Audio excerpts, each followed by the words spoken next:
இப்போ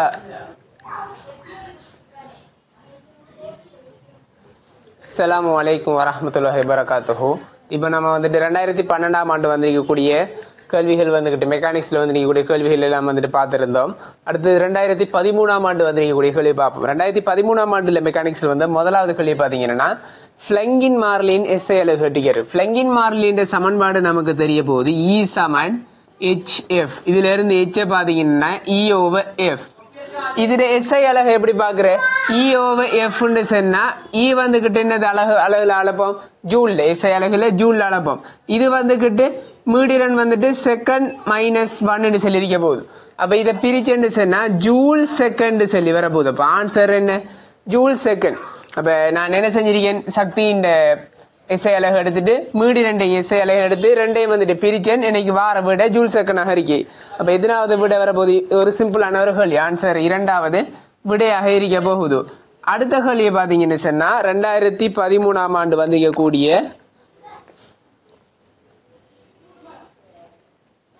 7வது கேள்வி. 2013ஆம் ஆண்டு வந்திருக்கக்கூடிய 7வது கேள்வி.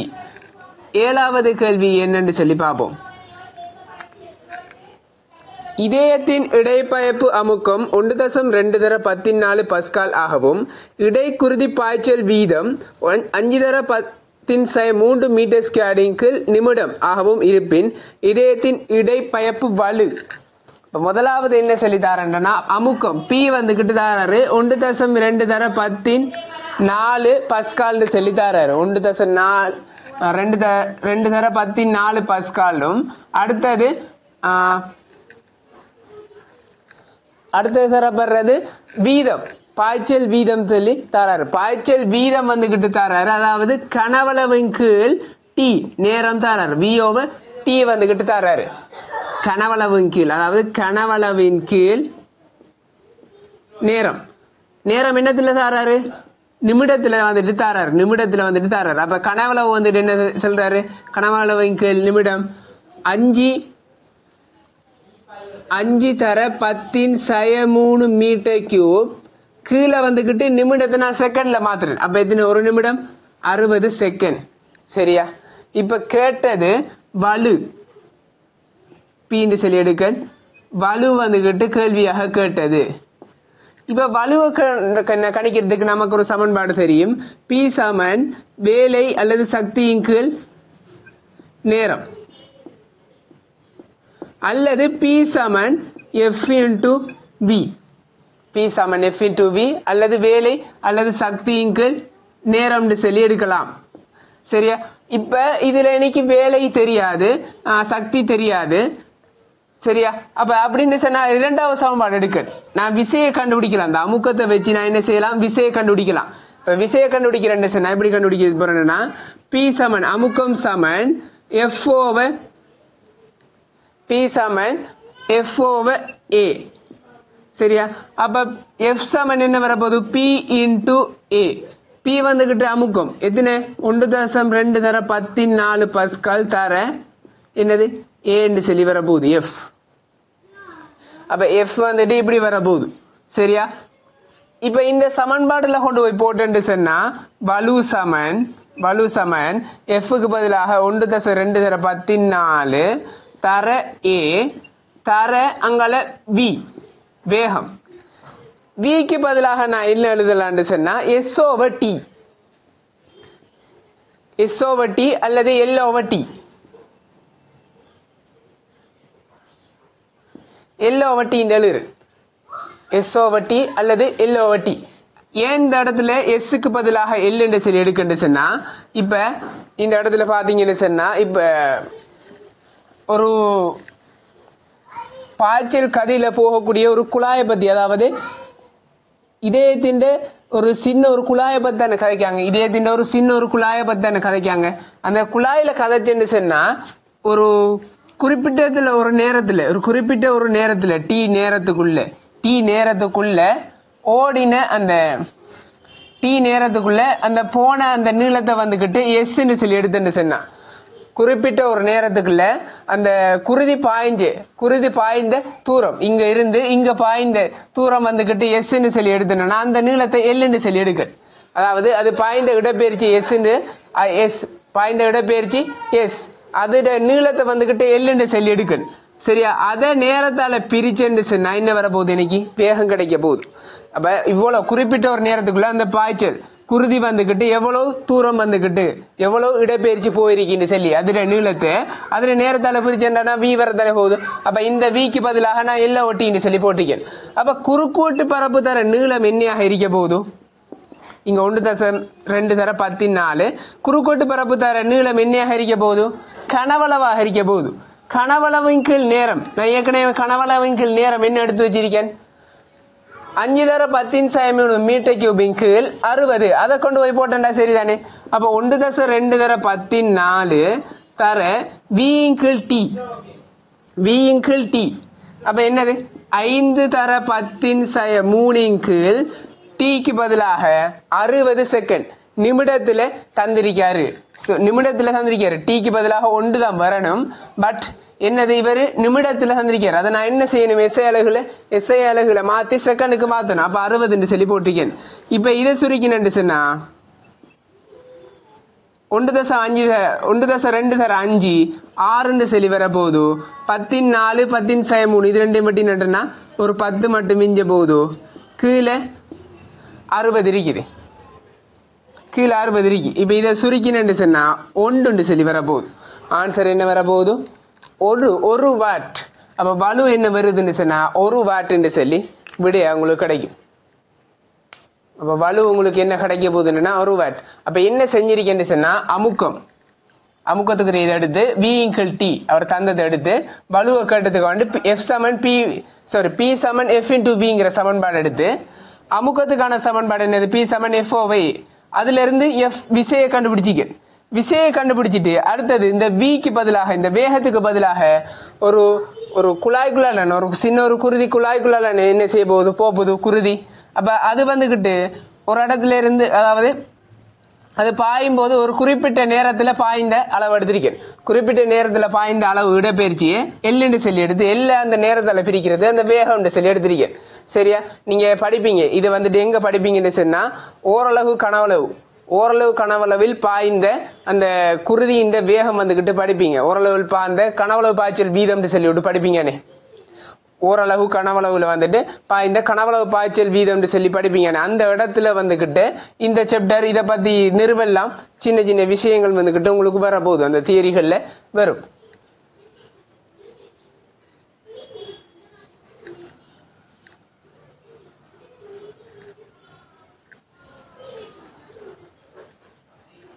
இந்த இடத்துல என்ன செஞ்சீங்க? விக்கு பதிலாக எல்ல ஒட்டி எடுத்திருக்கேன். அப்ப ஏ தர எல் என்னது?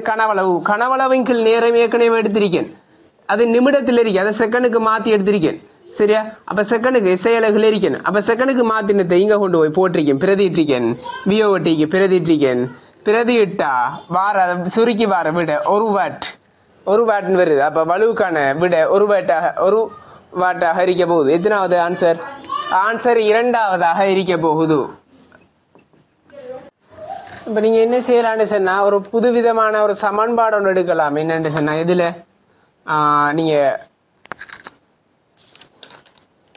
7வது கேள்வியில இருந்து நீங்க எடுக்கலாம். என்னது? புதுவிதமான சமன்பாடு ஒன்று எடுக்கலாம். வலு சமன் பி அமுக்கம் தர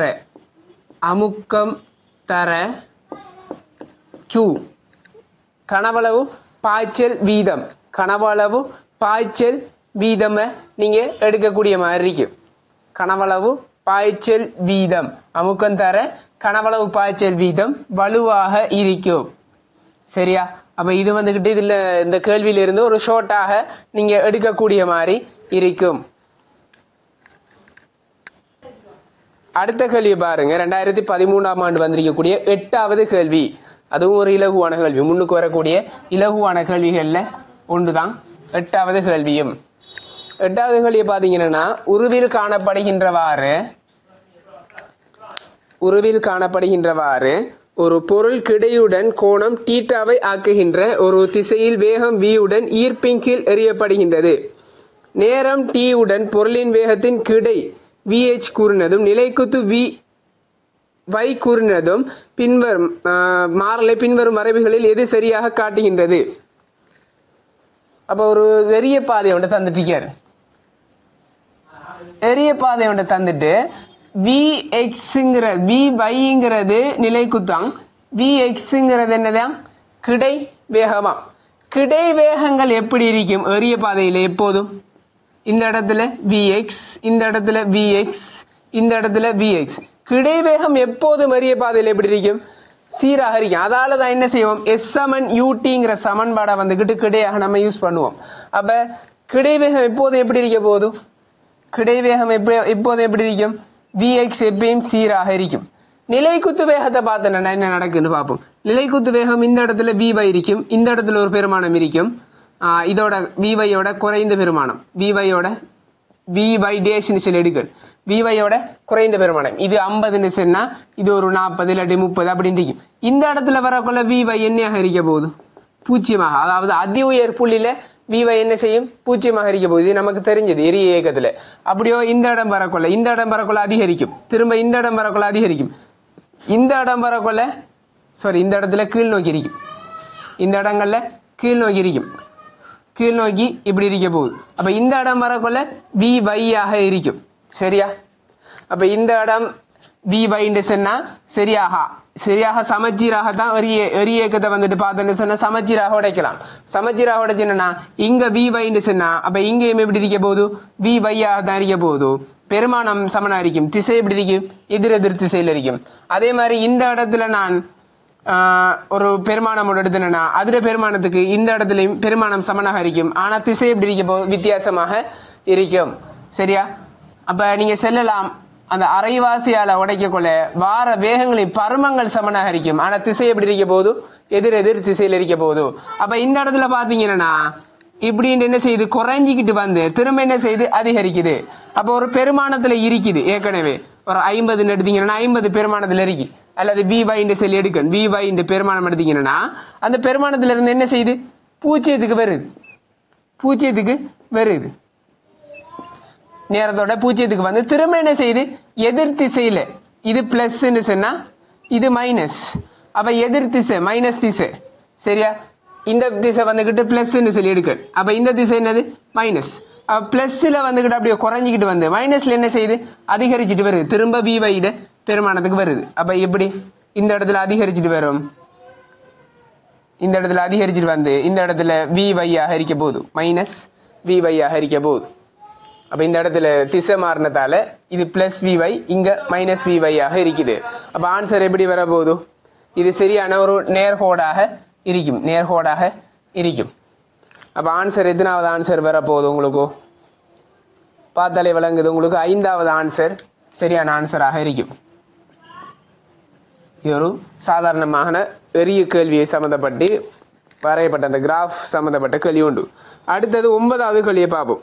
இரு மெய் வல்லுநர்கள் V1 V2 எனும் மாறாக்கதிகளுடன் 50 மீட்டரை உடைய ஒரு வட்டப்பாதையில் 10 கிலோமீட்டர் பந்தய ஓட்ட 50 மீட்டர் ஆரையுடைய வட்டப்பாதையில் 10 கிலோமீட்டர் பந்தய ஓட்டத்தில் ஓடுகின்றனர்.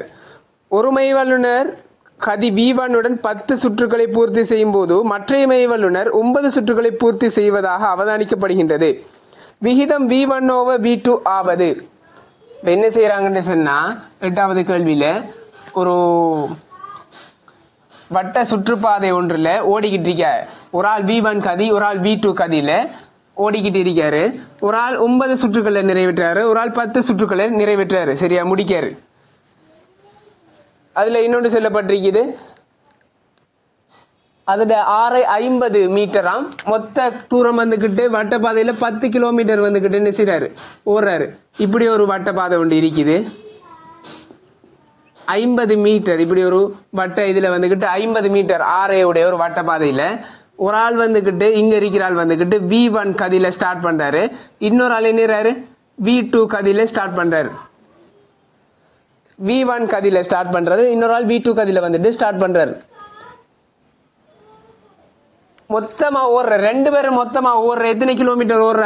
10 கிலோமீட்டர் வந்துகிட்டு ஓடுறாங்க. அப்ப எஸ் சமன் 10 கிலோமீட்டர் ஓடுறாங்க. இதுல வந்துகிட்டு V1 கதி உடையர் வந்துட்டு எத்தனை இப்படி ஒவ்வொரு தரமாக 10 சுற்றுக்களை என்ன செய்யறாரு? ஆடுறாரு. மொத்தமாக இவர் என்னத்துன 10 சுற்றுகளையும் இவர் எத்தனை 9 சுற்றுகளையும் ஆற்றும் போதோ v1/v2 கதி என்னத்தை தருதுன்னு சொல்லி கேட்காரு. சரியா? அப்ப நமக்கு ஒரு வட்ட இயக்கத்துல இயங்கிட்டு இருக்கிறாள். இந்த v1 கதி இந்த இடத்துலயும் வரக்குள்ள என்னது v1 தான், இந்த இடத்துல இங்க வரக்குள்ள v1 தான், இந்த இடத்துல வரக்குள்ளையும் v1 தான், இந்த இடத்துல வரும்போதும் v1 தான்.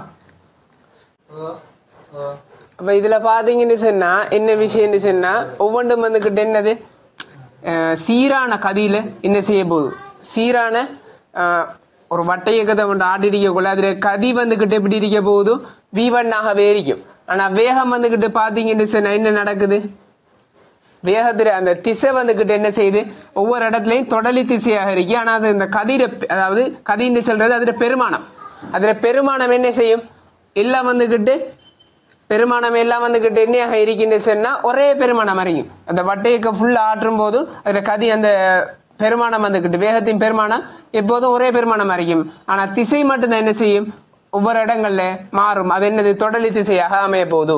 அதே மாதிரிதான் இங்க v2வும். அப்ப நீங்க என்ன செய்யலாம்னா இந்த இடத்துல s சமன் யூடிங்கிற சமன்பாடு போடலாம். இந்த ஆறுமுடுகல்ல ஒரு சீரான ஒரு வேகத்துல தான் போயிட்டு இருக்குது. சரியா? வேகத்துல போயிட்டு இருக்கக்குள்ள நீங்க என்ன செய்யலாம் s சமன் யூடிங்கிற சமன்பாடு வட்ட இயக்கங்களுக்கு யூஸ் பண்ணலாம்.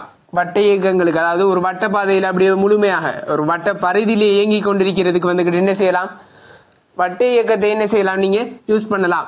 மைய நாட்ட ஆறுமுடுகள் கேட்டு வரக்குள்ள மைய நாட்ட விசையை வந்துகிட்டு யூஸ் பண்ணலாம். ஆனா இந்த இடத்துல மைய நாட்ட விசைகளை பத்தி கதைக்கையும் இல்லை, அவர் வேகத்தை பத்தி மட்டும் காய்ச்சிக்கிறது. வேகத்தை பத்தி மட்டும் காய்ச்சாருன்னா என்ன செய்யலான்னு சொன்னா நீங்க என்ன செய்யலான்னு சொன்னா வேகத்தை பத்தி காய்ச்சதால இந்த இடத்துல s சமன் யூடிங்கிற சமன்பாடை யூஸ் பண்ணலாம்.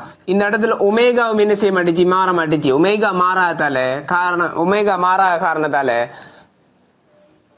ஒரு சீரான ஒரு வட்ட இயக்கத்தை ஆட்டிட்டு இருக்கக்குள்ள அதுல ஒமேகாவை வந்துட்டு மாற மாட்டுச்சு. அந்த ஒமேகா மாறலாட்டி s சமன் யூடிங்கிற சமன்பாடை என்ன செய்யலாம் யூஸ் பண்ணலாம். இப்ப எஸ்ங்கிறது எத்தனை 2 பேரும் 10 கிலோமீட்டர் தான் போறாங்க. மொத்த தூரமாக 10 கிலோமீட்டர் போறாங்க.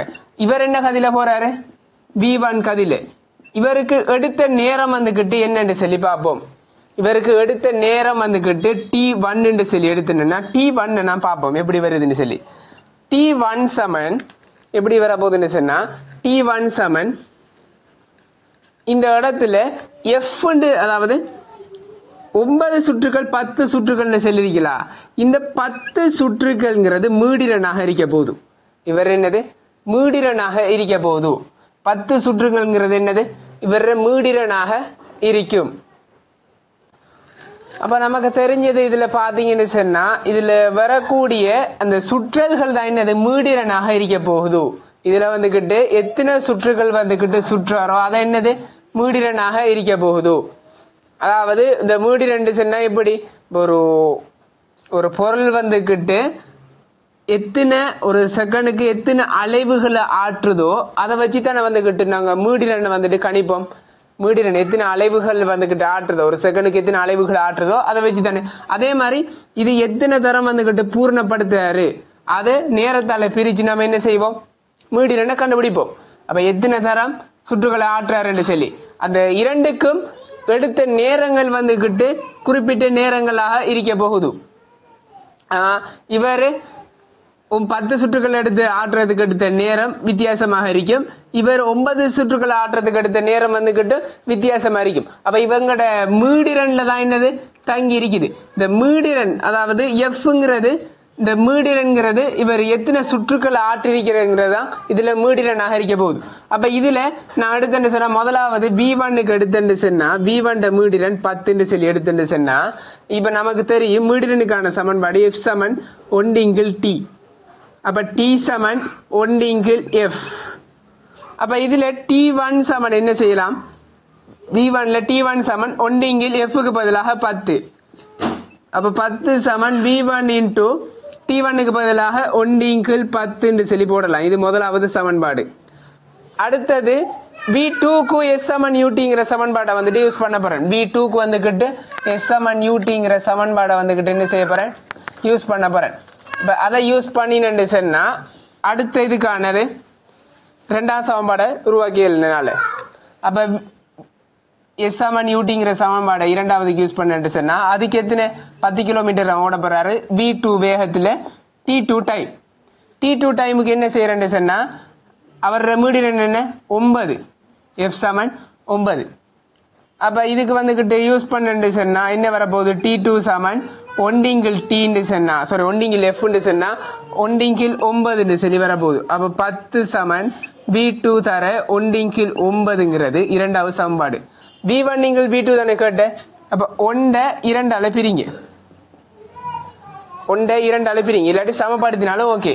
பிரிச்சிங்க சொன்னா என்ன வரப்போகுது 10 சமன் v1 10 கீழே v2 10 சொல்லி வரப்போகுது.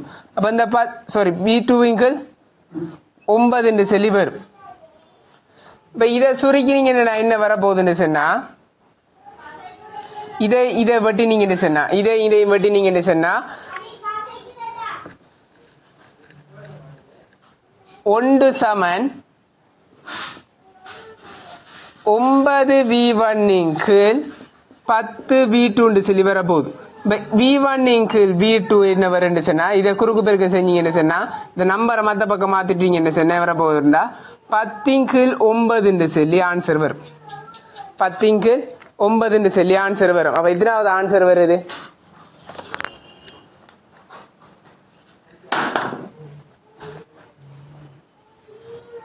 ஒன்பதாவதுக்கு முதலாவது ஆன்சர் வரும்.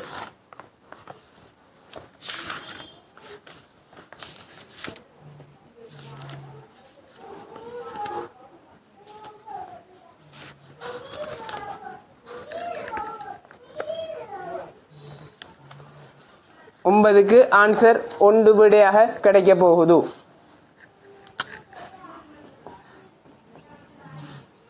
அடுத்த கேள்வி 10வது கேள்வி பாருங்க.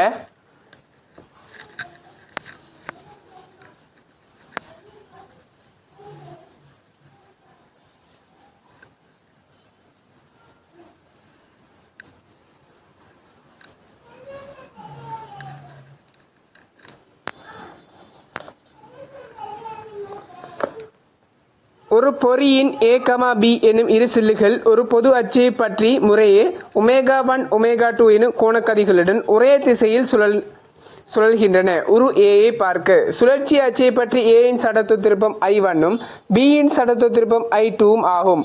ஒரு குறித்த கணத்தில் இரு சில்லுகளும் இறுக்கமாக அழுத்தப்படும் வரைக்கும் ஒன்றையொன்று நோக்கி தள்ளப்படும். அதேவேளை தொகுதி நழுவாமல் ஒரு பொது கோணக்கதி ஒமேகாவுடன் சுழல்கின்றது.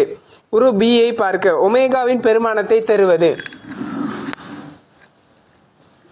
என்ன செய்யறாங்கன்னா இரண்டு சில்லுகள் வந்துகிட்டு என்ன செய்யப்படுன்னா ஒவ்வொன்றும்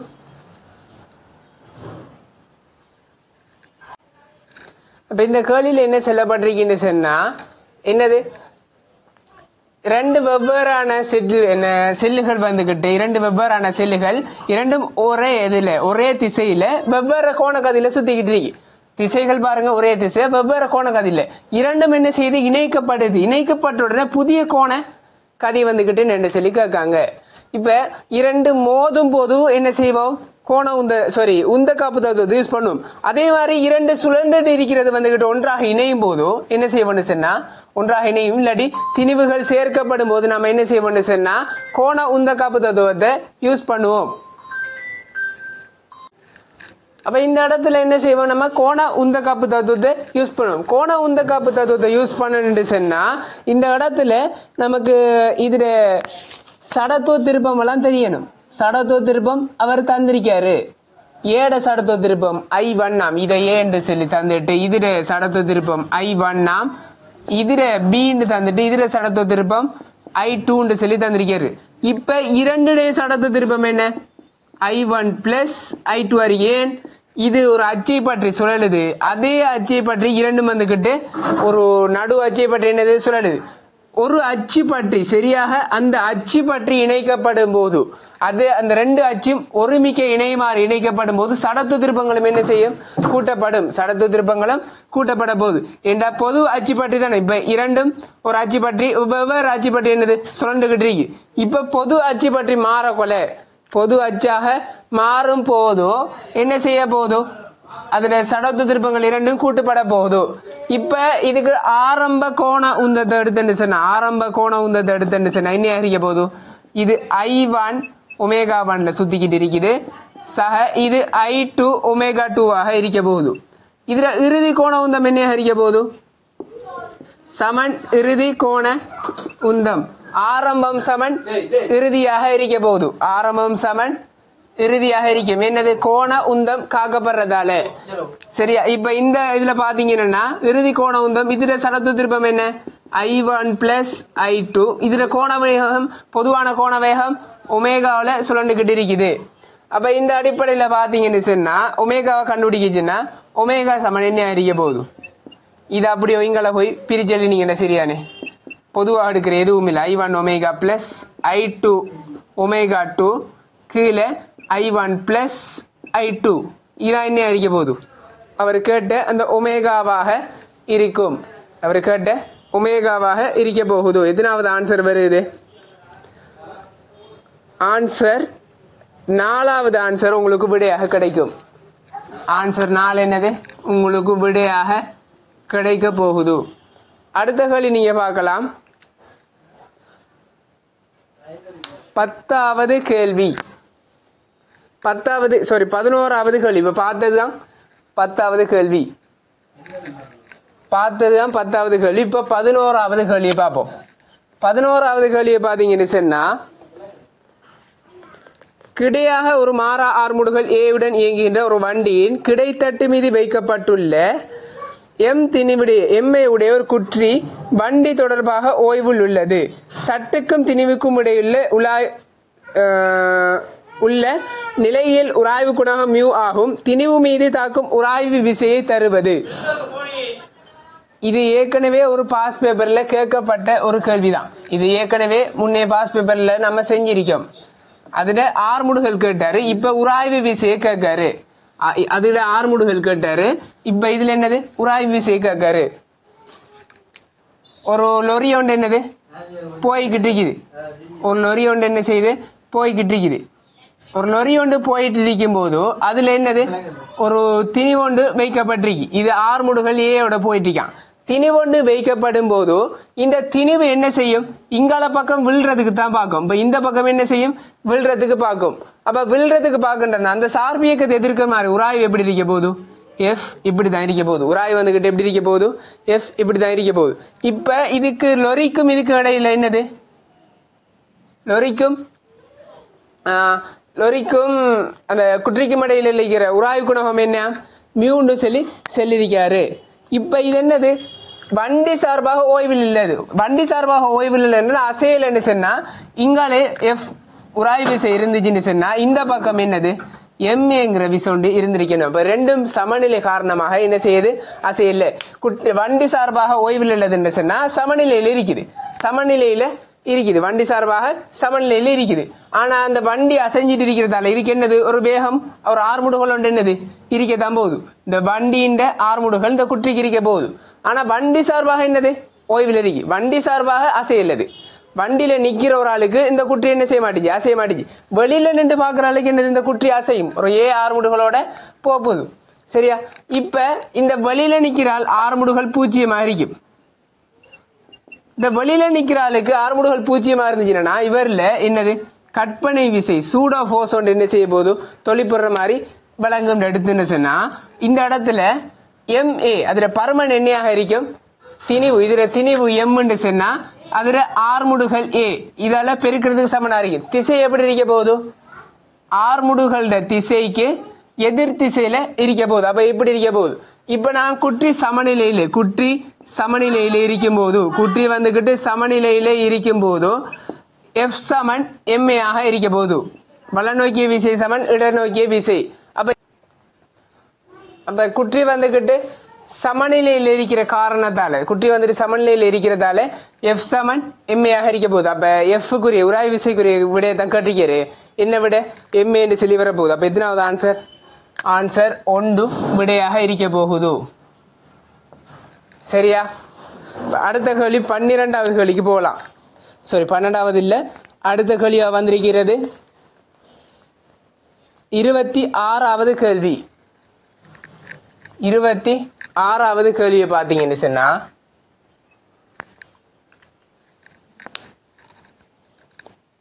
இரு சர்வசம கயிறுகளினால் கிடையாக தொங்கவிடப்பட்டுள்ள ஒரு சீரான கைமரத்தின் மீது நிற்கும் 60 கிலோகிராம் திணிவுள்ள மனிதன் ஒருவன் ஒரு சுவரில் தீந்தையை பூசுகின்றான். கைமரத்தின் திணிவு 20 கிலோகிராம் ஆகும். மனிதன் பாதுகாப்பாக ஏ பிக்கும் இடையே செல்லத்தக்க ஒவ்வொரு கயிறும் தாங்க வேண்டிய குறைந்தபட்ச இழுவை யாது?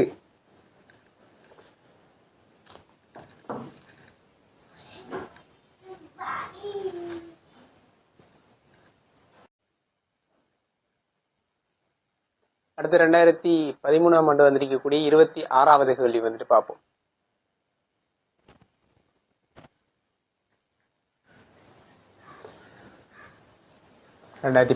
ஆண்டு வந்திருக்கக்கூடிய 26வது கேள்வி. இரு சர்வசம கயிறுகளினால் கிடையாக தொங்கவிடப்பட்டுள்ள ஒரு சீரான கைமரத்தின் மீது நிற்கும் 60 கிலோகிராம் திணிவுள்ள மனிதன் ஒருவன் ஒரு சுவரில் தீந்தையை பூசுகின்றான். கைமரத்தின் திணிவு 20 கிலோகிராம் ஆகும். மனிதன் பாதுகாப்பாக ஏக்கும் பிக்கும் இடையே செல்லத்தக்க ஒவ்வொரு கயிறும் தாங்க வேண்டிய குறைந்தபட்ச இழுவை. இந்த இடத்துல என்ன செய்யறான்னு சொன்னா குறைந்தபட்ச இழுவை கேட்காரு, அதாவது தாங்கத்தக்க. என்ன செய்யறான்னு சொன்னா கைமரத்துல என்ன செய்யறாருன்னு சொன்னா போய்கிட்டிருக்கார். இப்படி ஒரு கைமரம் ஒன்று இருக்குது. இந்த கைமரத்துல இவர் இது மத்தின்னு சொன்னா இங்களையும் தொங்கவிடப்பட்டிருக்கு, இங்களையும் என்ன செய்து கயிறால தொங்கவிடப்பட்டிருக்கு. அப்போ இழுவை T1 சொன்னா அங்கே T2 சொல்லி எடுக்க. சரியா? இப்போ இடத்துல நிற்கார் ஒரு ஆள். இப்போ இந்த இடத்துல ஒரு மனிதன் நிற்கார். இந்த இடத்துல ஒரு மனிதன் நின்றாருன்னு சொன்னா இவர் இந்த தொங்கல் வரைக்கும் போயிட்டு இந்த தொங்கல் வரைக்கும் போறதுக்கு இந்த இழுவை குறைந்தபட்சமாக, இந்த இழுவைகள் குறைந்தபட்சமாக எவ்வளவு இருக்கலாம்னு சொல்லி கேட்காரு. இந்த இழுவைகள் குறைந்தபட்சமாக எவ்வளோ? இப்போ இந்த இடத்துல இவர் வந்து நிற்காருன்னு வச்சுக்கொள்ளுங்களேன். இப்போ இவர் இங்கே இல்லை, இந்த இடத்துல சரியாக இந்த கயிறடியை வந்து நிற்காருன்னு சொன்னா இங்கே இழுவை எப்படி இருக்க போகுது? T2 மேக்சிமமாக இருக்கும், T1 வந்துக்கிட்டு மினிமமாக இருக்கும். அதே இந்த தொங்கல்ல வந்து நின்றாருன்னா T1 மேக்சிமமாக இருக்கும், T2 மினிமமாக இருக்கும். அப்ப இந்த இடத்துல ஆக கூடினது தாங்கக்கூடிய இழுவை வந்துட்டு கேட்காரு. அப்ப மேக்சிமமாக குறைந்தபட்சமாக இவ்வளோ இழுவையை தாங்கினா தான் அந்த இலை வந்துக்கிட்டு பியாம இருக்கும். இல்லாட்டி இதை விட கொஞ்சம் கூடினாலும் இழுவை என்ன செய்யும்? பிஞ்சிரும். அப்போ குறைந்தபட்சமாக இவ்வளோ இழுவையை கொடுத்தா மட்டும்தான் அவரால் என்ன செய்யணும்? குறைந்தபட்சமாக இவ்வளோ இழுவையை தாங்கினா மட்டும்தான் என்ன செய்யணும்? அவரால் தாக்குப்பிடிக்க இயலுங்கிறக்கூடிய அதை வந்துட்டு கேட்டுக்க. அதாவது குறைந்தபட்சம்னா இவ்வளவு, அதாவது மினிமமா இவ்வளவு கொடுத்தா தான் அவரால் என்னது இவ்வளவு மினிமமாக இவ்வளவும் தான் தாங்க இயலும். மினிமமாக இவ்வளவு தான் அவரால் என்ன செய்யலும்? தாங்க இயலும். எவ்வளோ இந்த தாங்க இயலுன்னு சொல்லி கேட்காங்க. அப்ப அதுல இழுவையை கண்டுபிடிச்சுன்னு சொன்னா கோல்றது எத்தனையா?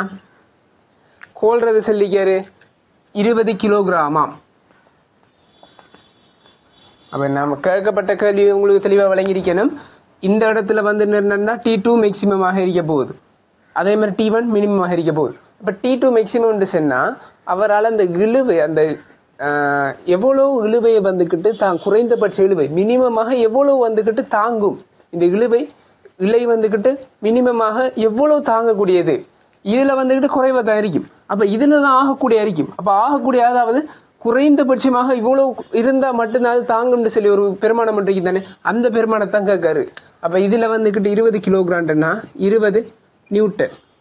அப்ப இவருக்கு இடத்துல வந்து நிக்க கொள்ள இந்த சந்தர்ப்பத்தை எடுக்கனா இடத்துல நிக்க கொள்ள இவருக்கு 60 கிலோகிராம்னா 600 நியூட்டன். 600 நியூட்டன். இப்ப T1 பிளஸ் T2 வந்துகிட்டு எத்தனை ஹரிக்க போகுது? 800 நியூட்டனாக ஹரிக்க போகுது. இது முதலாவது சமன்பாடு. அடுத்தது நான் என்ன செய்யறேன்னு சொன்னா இந்த புள்ளி பற்றி மையம் பற்றி நான் என்ன செய்யறேன்? திருப்பம் எடுக்க போறேன். இரண்டு பக்கம் திருப்பம் எடுத்துன்னு சொன்னா இது இந்த பக்கம் இருக்க போதும் சமநிலையில் இருக்குது. இப்ப PL சரியா சமநிலையில் இருக்குன்னு சொன்னா வலது பக்க திருப்பம் சமன் இடது பக்க திருப்பம். அப்ப இங்கள பக்கம் T1 இன்டூ இவ்வளவு தூரமும் எக்ஸ்ன்னு சொல்லி எடுத்துன்னு சொன்னா இவ்வளவு தூரமும் என்ன அறிய போது எக்ஸ் தான். சரியாக அரைவாசி மத்தியில அது நிறை தாக்குது. இப்போ T1 இன்டூ எக்ஸ். அடுத்தது இது என்ன திசையில்? T2 மைனஸ்ல இருக்க போகுது, அதுக்கு எதிர் திசை T2 இன்டூ அதாவது இந்த திசையில் இருக்கும். T2 into x வந்துக்கிட்டு அதுக்கு எதிர் திசை, இந்த திசைக்கு எதிர் திசை இப்படி சொல்லணும். இது வந்துக்கிட்டு இப்படின்னு சொன்னால் இது இப்படி. அதே மாதிரி 600 நியூட்டன் இந்த திசையில் T1 திசையில், அப்புறம் ப்ளஸ் 600 இன்ட்டு எக்ஸ் சமன் 0. சரி, மொத்த திருப்பங்களை அச்சரகணித கூட்டுத்தொகை சமநிலையில் இருக்கும்போது 0 இருக்க போகுது. இப்போ நான் எடுக்கலாம் 600 எக்ஸ் சமன் T1 T2 அங்கே அனுப்புகிறேன். அப்போ என்ன வரப்போகுது? T2 minus T1 into x, எக்ஸையும் வெட்டினு சொன்னால் அப்போ T2 மைனஸ் T1 சமன் 600 சொல்லி வரும். T2 மைனஸ் T1 சமன் 600. இது ரெண்டாம் சமன்பாடு. ஒன்றையும் ரெண்டையும் தீர்த்தீங்கன்னு சொன்னால் உங்களுக்கு ஒரு விட கிடைக்க போதும். இப்போ எனக்கு தேவை T2 பெருமானம் தான் தேவை. T2 பெருமானத்தை கண்டுபிடிச்சிட்டேன்னா என்ன வரப்போகுது? T2 பெருமானத்தை கண்டுபிடிக்கிறேன்னா ஒன்றையும் ரெண்டையும் கூற்று 1 + 2 என்னையாக இருக்க போகுது? 2 T2 சமன் இது ரெண்டையும் கூட்டினா 1400 நியூட்டன். T2 சமன் 700 நியூட்டன். அப்போ T1 வந்துக்கிட்டு எத்தனை? 100 நியூட்டன் சொல்லி வரப்போகுது.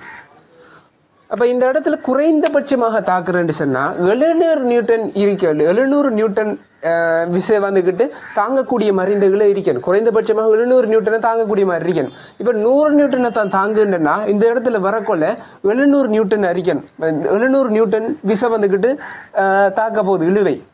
அப்போ என்ன செய்யும்? 100 நியூட்டன்னா உடனே என்ன செஞ்சிடும்? பிஞ்சிடும். சரியா? அப்போ 700 நியூட்டனை தாங்கக்கூடியதாக இருந்தால் தான் படத்தில் 700 நியூட்டன் வரக்கொள்ள அவர் பேலன்ஸில் இருப்பார். 100 நியூட்டனை தான் குறைந்தபட்சமாக அங்கே கூட 100 நியூட்டனை கொடுத்தேன்னு சொன்னால் 100 நியூட்டனை தாங்கக்கூடிய ஆள் இருந்தாருன்னா 700 நியூட்டன் இடத்துல என்ன விசை வந்துட்டு கிடைக்கும் போது அவரால் தாங்கக்கூடிய மாதிரி இருக்க மாட்டுச்சு. அப்படி என்ன செஞ்சிருவார்? பிஞ்சிருவார். அப்போ குறைந்தபட்சமாக அங்கே கூட 700 நியூட்டன் தான் உங்களுக்கு என்னையாக வரப்போகுது? விடையாக வரப்போகுது. அப்போ ஆன்சர் எத்தனாவது ஆன்சர் வரப்போகுது? உங்களுக்கு 4வது ஆன்சர் விடையாக கிடைக்கும்.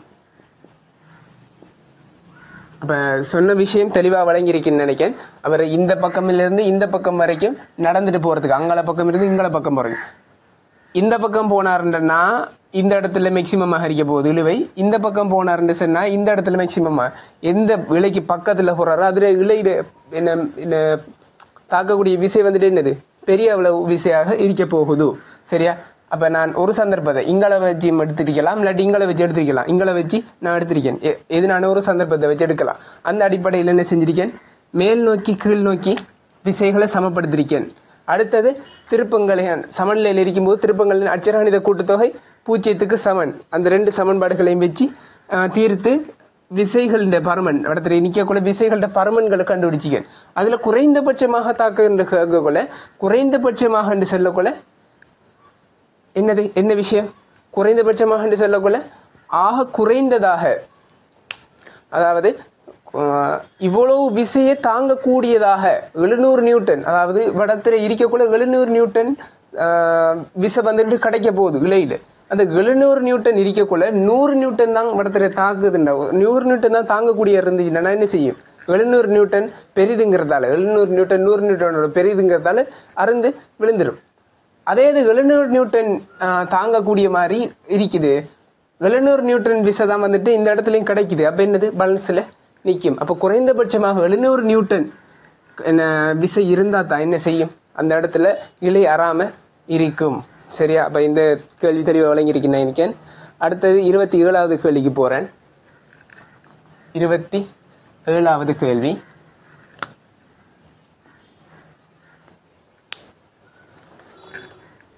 உருவில் காணப்படுகின்றவாறு ஒரு சேர்த்தி திண்ம கோள பொருளின் உட்கோளம் அடர்த்தி D1ஐயும் உடைய ஒரு திரவத்தினால் ஆக்கப்பட்டிருக்கும். அதே வேளை சேர்த்தி கோளத்தின் மீதி பகுதி அடர்த்தி D2ஐ உடைய திரவத்தினால் ஆக்கப்பட்டுள்ளது.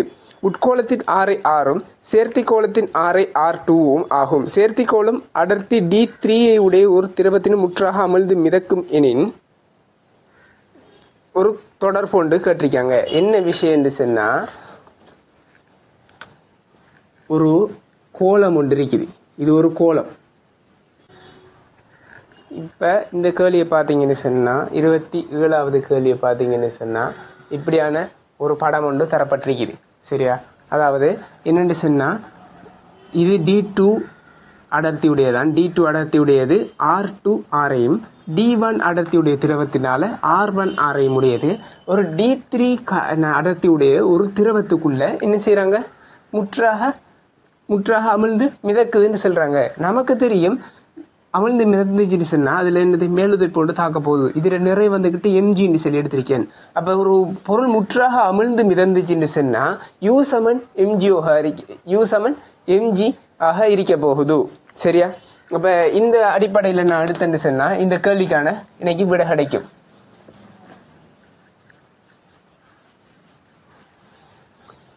அப்ப இந்த வேர்டை கொஞ்சம் மார்க் பண்ணிக்கொள்ளுங்க. என்னது, பொருள் வந்துகிட்டு முற்றாக அமிழ்ந்து மிதக்குதுன்னு சொல்றாரு. முற்றாக அமிழ்ந்து மிதக்குதுன்னு சொன்னா நமக்கு ஒரு விதி தெரியும், மிதப்பு விதி. மிதப்பு ஒரு மேலது, அதாவது அமிழ்ந்து மிதக்கும் போது நமக்கு தெரியும் மிதப்பு விதியின் படி U சமன் என்னையாக இருக்க போதும், U சமன் mg ஆக இருக்கும். U சமன் என்னையாக இருக்க போகுது, mg ஆக இருக்க போகுது. இப்ப U சமன் mg என்று சொன்னா இந்த இடத்துல எப்படி அது மிதப்பு விதியின் படி முற்றாக மிதந்துச்சுன்னா U சமன் mgன்னு சொல்லுவோம். அப்ப Uக்கான சமன்பாடு தெரியும், V ρ G. Vங்கிறது அமிழ்ந்த கனவளவு தர அந்த திரவத்தின் அடர்த்தி தர G. அப்ப இதுல அமிழ்ந்த கனவளவு என்னையாக வரப்போகுது, அமிழ்ந்த கனவளவு என்ன, அமிழ்ந்த கனவளவு கேட்டா நீங்க என்ன செய்யணும் சொன்னா மொத்தமாக அந்த ஃபுல்லாக உள்ளுக்கும் வேறொரு திரவியம், அடுத்தது சைட்ல இதுக்கு உள்ள வேறொரு திரவியம், இதுக்குள்ள ஒரு திரவியம், மொத்தமாக ஒரு கோலம் தானே ஃபுல்லாக அமிழ்ந்து மிதக்குது. அப்ப மொத்த கோலத்தின் கனவுல எடுத்தா சரியான மொத்த கோலம் தானே ஒரு போல்னு சொன்னா போலுக்குள்ளுக்கும் வேற சாமான் உள்ளுக்கும் இரும்பு வச்சு அடைச்சிருக்கேன்னு சொல்லி வச்சுக்கோங்களேன். போலுக்கும் மேலால ரப்பர் இருக்குது. அப்ப டோட்டலாக அது மிதக்குதுன்னு சொன்னா அப்ப டோட்டலாக அதில் கனவுளவு தான் நீங்கள் பார்க்கணும். டோட்டலாக மொத்த கனவுல எவ்வளோ உண்டுன்னு பார்க்கணும். அப்போ அமிழ்ந்த கனவுளவு கேட்டால் மொத்த கனவுல என்ன பார்க்கணும். மொத்த கனவுல என்ன வருது, ஒரு கோலத்தின் கனவுளவுக்கான சமன்பாடு என்னது, V சமன் 4/3 πr கணம். அப்போ இதில் பார்த்தீங்கன்னா 4/3 π, இதில் மொத்த கனவுல என்ன வரப்போகுது, மொத்த கனவுளவு 4/3 ஆருக்கு பதிலாக என்னது R2 ஆறு. மொத்த கனவுளவு காண்றதுன்னா இந்த பெரிய ஆறு R2 எடுக்கணும். R2 கணம் இன்ட்டு என்ன, இது அடர்த்தியில் மிதக்குது, என்ன அடர்த்தியுடைய திரவத்தில் மிதக்குது D3. அப்போ D3 இன்ட்டு G சமன் mgக்கு பதிலாக நம்ம இப்போ எடுக்கணும். அதில் திணிவை கண்டுபிடிக்கணும். திணிவை எப்படி கண்டுபிடிக்கிறேன், இப்போ என்ன செய்கிறாங்கன்னு சொன்னால் ஒரு ஃபுல்லாக D2 இருக்கிறதுல என்ன செய்கிறாங்கன்னு சொன்னால் D2 இருக்கக்குள்ள ஒரு துண்டொண்டு என்ன செய்கிறாங்கன்னா வெட்டி அகற்றாங்க. துண்டொண்டு என்ன செய்கிறாங்க, இந்த அளவுக்கு துண்டொண்டு என்ன செய்யுது D2ல வெட்டி எடுக்காங்க. D2 அடர்த்தியுடையதில் வெட்டி எடுக்காங்க. வெட்டி எடுத்து இந்த திரவியம் என்ன செய்யுது, D2ல இந்த திரவியம் மட்டும்தான் என்ன செய்யுது வருது. சரியா, வளைச்சிருக்கக்கூடிய திரவியம் மட்டும்தான் D2ல வருது. அப்போ மொத்த கோலத்திலிருந்து D2 என்ன செய்யுது வெட்டி அகற்றப்படுது. இந்த சின்னது வந்துட்டு வெட்டி அகற்றப்படுது. அப்ப இவ்வளவுக்கான திணிவை கண்டுபிடிச்சிட்டு திரும்ப என்னது இந்த இடத்துல D2 வெட்டி அகற்றப்பட்டு D1 அடர்த்தியுடையது வந்துட்டு என்னது ஃபிக்ஸ் பண்ணப்படுது. அப்ப மொத்த D2ல இருந்து இந்த சின்ன D2 அடர்த்தியுடைய மொத்த கனவளவுல இருந்து இந்த சின்ன கனவளவு கழிச்சு போட்டு திரும்ப D1 உடையது வந்துகிட்டு என்னது ஃபிக்ஸ் ஆகுது. அப்ப நான் இதுல திணிவு எடுத்துன்னு சொன்னா திணிவுக்கான சமன்பாடு V ρ கனவளவு தர அடர்த்தி. அப்ப மொத்த கனவளவு என்ன, 4/3 π R2 கணம் இன்ட்டு அதில் அடர்த்தி என்ன D2. அதுல இருந்து எது அகற்றி எடுக்கப்படுது, சின்ன வட்டம். இந்த சின்ன வட்டத்துடைய கோலம் வந்துக்கிட்டு அகற்றி எடுக்கப்படுகிறது. அப்போ மைனஸ் அகற்றப்படுதுன்னா மைனஸ் 4/3 π எது அகற்றப்படுது R1 கணம் இன்ட்டு அதில் அடர்த்தி என்ன D2. அதாவது மொத்த D2ல இருந்து அகற்றப்படுது. அப்போ D2 தான் அதில் அடர்த்தியாக இருக்க போகுது.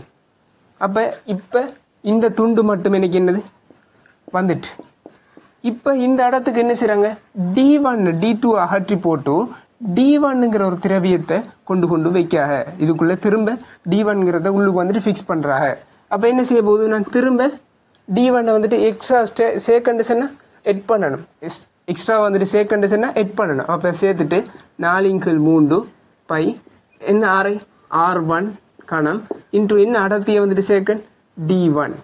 அப்போ இதான் என்னது அதில் திணிவாக இருக்க போகுது. அதில் திணிவாக இருக்க போகுது.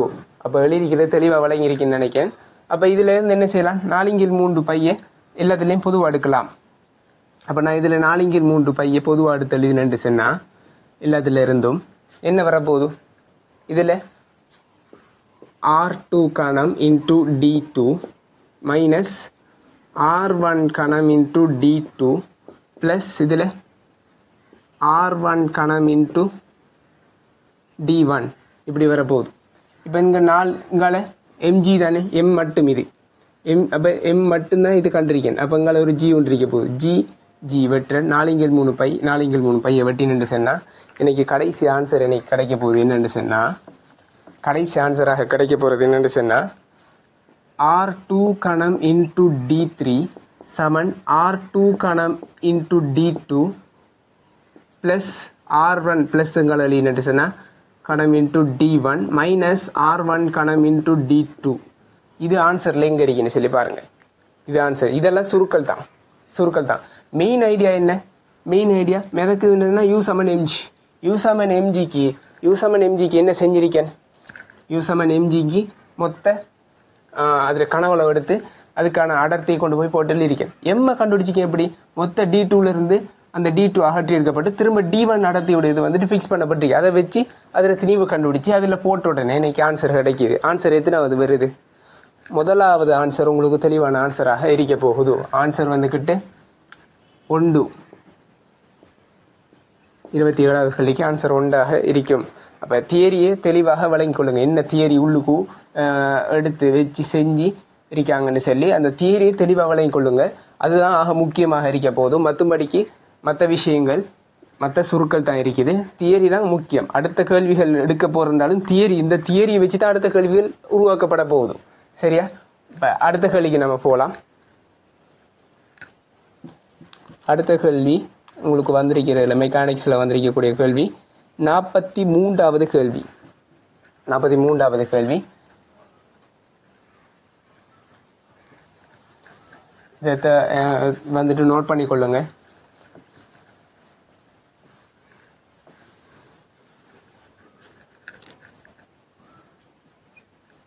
நாற்பத்தி மூன்றாவதுல ஒரு படம் ஒன்று வந்திருக்காரு. அந்த படத்தை நான் கீறிக்கொள்கிறேன். எனக்கு கீறினா இன்னும் கேள்வி இதை வந்துட்டு இலகுவாக இருக்கும். இந்த இடத்துல Q, இந்த இடத்துல P, இதில் திணிவு M. சரியா? இப்போ கேள்வி செல்றாரு பார்த்து கொண்டீங்களா என்னென்னு சொன்னால், ஈர்க்கப்பட்டுள்ள இரு சர்வசம விற்களின் ஒவ்வொரு நுனியும் ஒரு அடைத்த குழாயின் இரு முனைகளிலும் நிலைப்படுத்தப்பட்டிருக்கும். 2 நிலைப்படுத்தப்பட்டுட்டு அதேவேளை விற்களின் மற்ற நுனிகளில் உருவில் காணப்படுகின்றவர் ஒரு திணிவு M உடன் இணைக்கப்பட்டுள்ளன.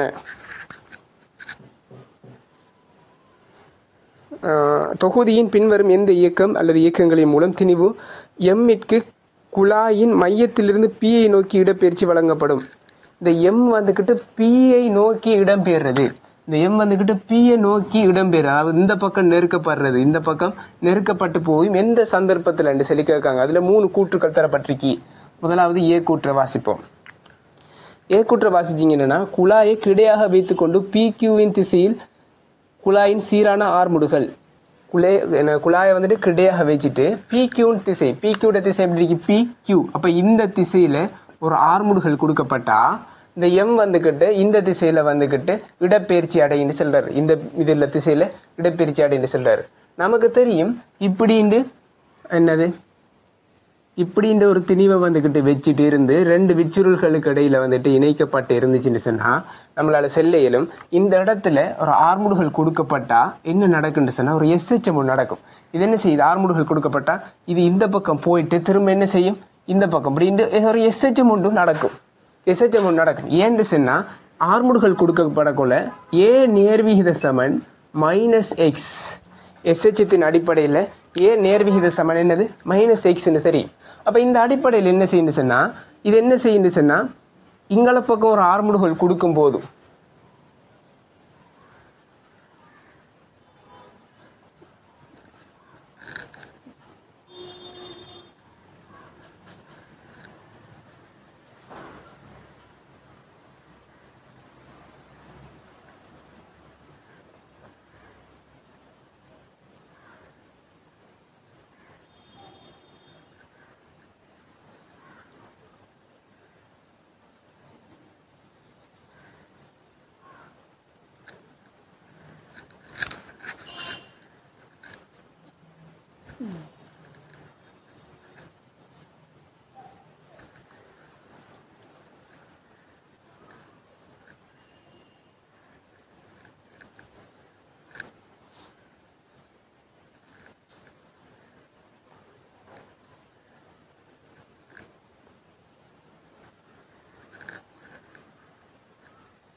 அப்போ இந்த அடிப்படையில் பார்த்தீங்கன்னு சொன்னால் இது என்ன செய்ய போகுதுன்னா ஒரு எஸ்ஹெச் மாதிரி இங்கே பக்கம் ஒரு ஆர்முடுகள் கிடைக்கும் போதோ இது என்ன செய்யணும்னா இந்த பக்கம் அதாவது இந்த துணிக்கு எஸ்ஹெச்சத்தை ஆற்றக்கூடிய இயல்பு இருக்குது என்று சொன்னால் ஒரு பக்கம் இந்த பக்கம் நெருக்கப்பட்டுச்சுன்னா இந்த பக்கம் விரிபடை திரும்ப என்ன செய்யணும்னா இந்த பக்கம் நெருக்கப்பட்டுச்சுன்னா இந்த பக்கம் அப்போ இங்களையும் அதாவது இந்த திணிவு வந்துக்கிட்டு இங்களையும் வந்துக்கிட்டு அசையக்கூடிய இயல்பு இருக்கு இங்களை போயிட்டு இங்களை வர்றது இங்களை போயிட்டு இங்களை வர அப்படின்னு சொல்லி அசையக்கூடிய இயல்பு இருக்கு. அப்போ எஸ்ஹெச்சத்தை ஆற்றக்கூடிய ஒரு இயல்பு உண்டு இந்த இடத்துல இந்த திணிவு விரிக்குது.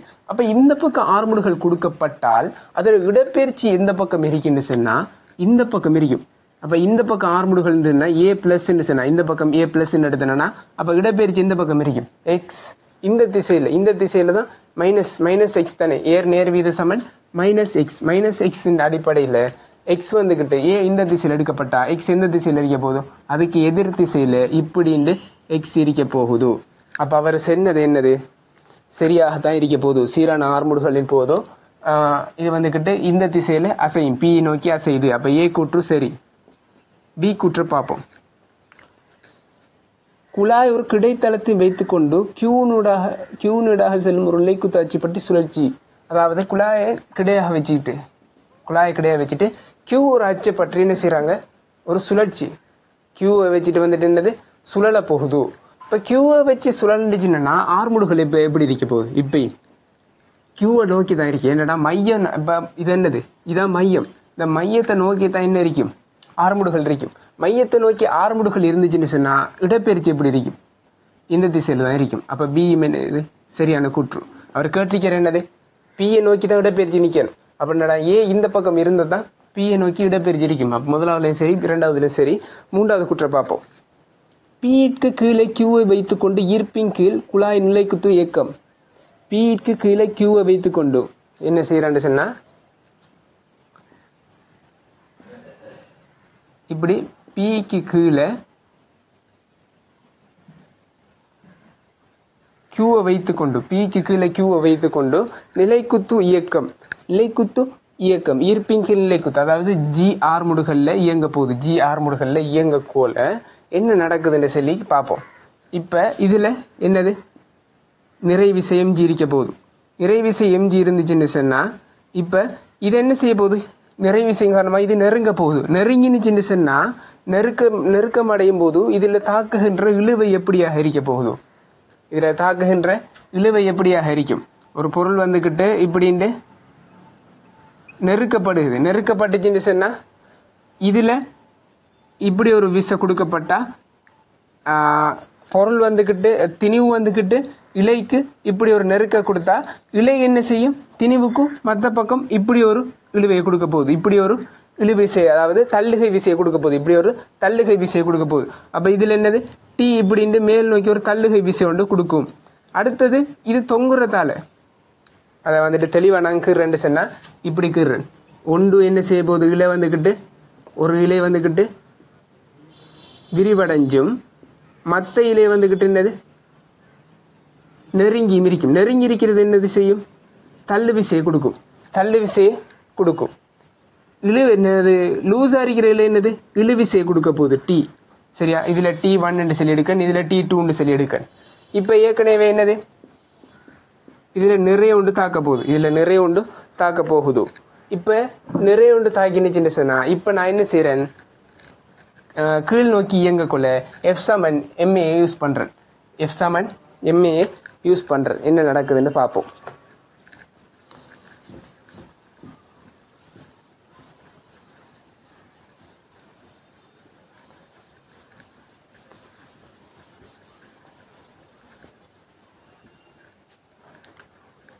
கீழ் நோக்கி எஃப் சமன் எம்ஏயின் அடிப்படையில் எம்ஏயின் அடிப்படையில் கீழ் நோக்கி என்னென்ன விசைகள் இருக்குது?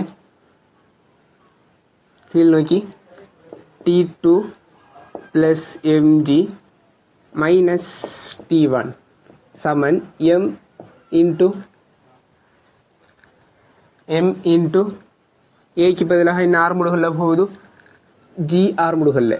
அப்போ எம்ஜி வெட்டுப்பட்டுச்சுன்னா T2 சமன் T1 இருக்க போகுது. T2 சமன் T1 இருக்க போகுது. அப்போ நெருக்கு விசைகளும் இழுவை விசையும் எப்படி இருக்க போகுது? T2 சமன் T1 என்று சொன்ன நெருக்கு விசைகளும் இழுவை விசையும் எப்படி இருக்கும்? சமனாக இருக்கும். சமனாக இருந்துச்சுன்னு சொன்னால் இந்த இடத்துல செல்லலாம். என்னது? அசையுமா? ரெண்டு விசைகள் வந்துட்டு சமநிலையில் இருக்கும்போது இந்த திணிவு வந்துக்கிட்டு அசையுமா? மேலுக்கோ கீழுக்கோ ஏதோ ஒரு அடிப்படையில் அசையுமா? பியை நோக்கியோ இல்லாட்டி கியூ நோக்கி அசையுமா? இல்லை, எந்த ஒரு அசையுமே இந்த இடத்துல இருக்க மாட்டுச்சு. ஏன்னு சொன்னால் மேலுக்கும் கீழுக்கும் அசைகிறதுக்கு ஒரு விளைவுள் விசை இருக்கணும், இல்லாட்டி விளைவுள் ஆர்முடுகள் இருக்கணும். அப்போ எதுவுமே இல்லாத சமயத்தில் இது அசையுமா? T1 T2 சமனாக இருக்கும்போது அசையுமா என்று கேட்டால் இல்லை. இரண்டு விசைகளும் என்ன செய்ய மாட்டுச்சு? அசைய மாட்டுச்சு.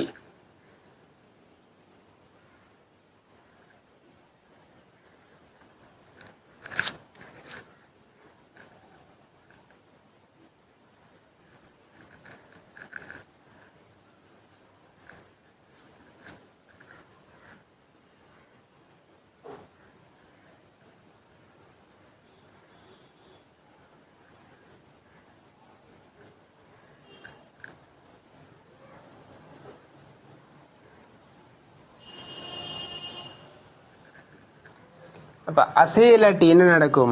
இப்போ இந்த பொருள் வந்துட்டு அசையலாட்டி ஒரு ஈர்ப்பின் கீழ் இயக்கம் தான், ஒரு சாதாரண ஈர்ப்பின் கீழ் இயக்கம். ஈர்ப்பின் கீழ் இயக்கம்னு சொன்னால் எம்ஜியை வச்சுட்டு அது என்ன செய்யுது? இப்போ ஒரு சாதாரணமாக ஒரு எம்ஜி ஒன்று இருக்குதுன்னு சொன்னால், எம்ஜி ஒன்று இருக்கின்ற திணிவு ஒன்று இருக்கின்றனா அது எப்படி ஒரு சாதாரண ஒரு ஈர்ப்பின் கீழ் இயக்கம் நடக்குதோ அதே மாதிரி என்ன செய்ய போகுதுன்னா ஈர்ப்பின் கீழ் இயக்கம் ஒன்று நடக்க போகுது. அதே திணிவு அதே இது வந்துக்கிட்டு இங்கே என்ன செய்ய போகுது? ஒரு சாதாரண திணிவு எப்படி ஈர்ப்பிங்கில் நடக்க போதோ இதுவும் அதே மாதிரி தான் நடக்க போகுது. அப்படியோ இருந்த மாதிரியே அப்படியோ என்ன செய்யும்? ஈர்ப்பின்கீழ் இயக்கம் வந்துக்கிட்டு நடக்க போகுது. இந்த எம்ஜியின் காரணமாக என்ன செய்ய போகுது? இந்த எம்ஜியின் காரணமாக, அதாவது அந்த திணிவின் காரணமாக அது அப்படியோ ஈர்ப்பின் கீழ் வந்து விழப்போகுதோ. வேறு எந்த விசைகளும் என்னது இல்லை. வேறு T1 T2 ரெண்டும் சமனாக இருக்கிறதால விலையில் விசை எதுவுமே இல்லை. வந்துக்கிட்டு இல்லை. சரியா? விலையில் விசை எதுவுமே இல்லாட்டி இந்த இடத்துல செல்லலாம். இது வந்துக்கிட்டு இயக்கம் பிஏ நோக்கி போகுது, கியூ நோக்கி போகுதுண்டு ஏதாவது ஒன்று செல்லலாமா? விலையில் விசை இருந்தால் தான் பிஏ நோக்கி போகுதா கியூவை நோக்கி போகுதாண்டு செல்லக்கூடிய மாதிரி இருக்கும். சரியா? அப்போ இந்த அடிப்படையில் சி கூற்று வந்துக்கிட்டு என்னது? பிழையான கூற்று, பிஏ நோக்கி போகல. அப்போ ஏயும் பியும் தான் என்னது? ஏயும் பியும் செல்லப்பட்ட கூற்று தான் என்னது? பிஏ நோக்கி செல்லுது இயக்கங்களில். அப்போ உங்களுக்கு விடையாக இருக்க போது ஆன்சர் இரண்டாவது தெளிவாக விடையாக இருக்கும்.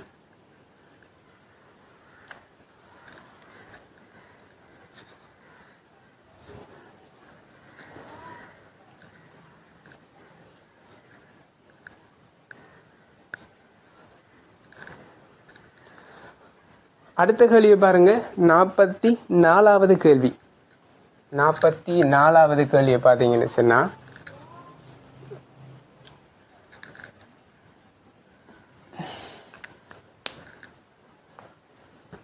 D1 D2 D1 அடர்த்தி பெரிது, D2 அடர்த்தி பெரியதால் அடர்த்தி பெருசாக இருந்துச்சுன்னா திரவம் என்னது? அடியை நோக்கி போகும். சரியா? அப்போ கீழுக்கு இருக்கிறது தான் அடர்த்தி கூடினது, மேலுக்கு இருக்கிற அடர்த்தி குறைஞ்சது. சரியா? இந்த அடர்த்திகளுடைய இரு கலக்கும் இல்லாத திரவங்கள் ஒரு மிகப்பெரிய விட்டமுள்ள ஒரு உருளை தொட்டியில் உள்ளன. கலக்கும் இல்லாத திரவியங்கள் தான் யூஸ் பண்ணணும் என்று சொன்னால், இப்போ யூக்குலாயில் யூஸ் பண்ணப்படுறது கலக்கும் இயல்பு இல்லாத திரவியங்கள் தான். கலக்கும் இயல்புன்னு சொன்னால் அந்த இடத்துல ரெண்டும் கலந்துரும். இப்போ அடர்த்திகள் என்னது? பலித அடர்த்தி பார்க்க வேண்டி வரும். சரியா? அப்போ இந்த இடத்துல கலக்கும் இயல்பு அல்லாதது வந்துட்டு யூஸ் பண்ணிக்காங்க. தொட்டியின் அடிக்கு கிட்ட ஒரு சிறிய துவாரம் உள்ளது. உருவை பார்க்க ஒரு குறித்த கணத்தில் திரவங்களின் உயரங்கள் H1 H2 எனில் அக்கணத்தில் தொட்டியிலிருந்து வெளியே திரவம் செல்லும் கதி U. பரப்பு விளைவுகளை புறக்கணிக்க திரவங்களின் பிசுக்கற்ற என கொள்க. அப்போ பரப்பிழுவைகளை புறக்கணிக்கட்டாம். அடுத்தது பிசுக்கு அற்றதுன்னு சொல்லி சொன்னார்னு சொன்னால் நம்ம சொல்லலாம் இந்த இடத்துல என்னத்தை யூஸ் பண்ண போகிறோம்னா பேர்னிலையும் தத்துவத்தை வந்துக்கிட்டு யூஸ் பண்ண போகிறாரு. அப்போ என்னென்னு சொன்னால் இப்படி ஒரு பாத்திரம் இருக்குது, இப்படின்ட்டு 2 திரவியங்கள் இருக்குது. இது H1 உயரத்தில் இருக்குது, இது H2 உயரத்தில் இருக்குது. இவ்விடத்துல ஒரு துவாரம் இருக்குது, சரியா? அடிப்பகுதியில் துவாரம் இருக்குது. இதில் தான் U கதியில் என்ன செய்த போது வெளியாக போகுதோ. இதில் அடர்த்தி D1 சொல்கிறாரு, இதில் அடர்த்தி D2 சொல்கிறாரு. இப்போ திரவியம் எங்கேருந்து எங்கே போகுதுன்னு சொன்னால் இங்கே இருந்து அப்படியோ இப்படின்னு இங்கே போகும், சரியா? மேலுக்கு இருந்து படிப்படியாக தான் என்ன செய்யும், குறைஞ்சிக்கிட்டே வரும். அப்போ மேலுக்கு இருந்தால் படிப்படியாக என்ன செய்ய போகுது, இப்படி போகுது. அப்போ அருவிக்கோடுக்கு இருந்ததுன்னா இப்படியான ஒரு அருவிக்கோடு ஒன்றிக்க போகுது. இதில் குறுக்கோட்டை பார்க்க இதில் குறுக்கோட்டை என்ன செய்யலாம்னு சொன்னால் புறக்கணிக்கலாம். இதில் குறுக்கோட்டை பார்க்க இதில் குறுக்கோட்டை மிக சின்னங்கிறதால புறக்கணிக்கலாம். அப்போ புறக்கணிச்சுன்னு சொன்னால் இந்த இடத்துல வேகம் என்ன ஹரிக்க போகுதுன்னா 0 ஹரிக்கும். இந்த இடத்துல வேகம் தொடர்ச்சி சமன்பாட்டின் படி இதில் குறுக்கோட்டை பார்க்க இதில் குறுக்கோட்டை புறக்கணிச்சுன்னா இதில் வேகம் என்ன ஹரிக்கணும்னா 0 ஹரிக்கும்.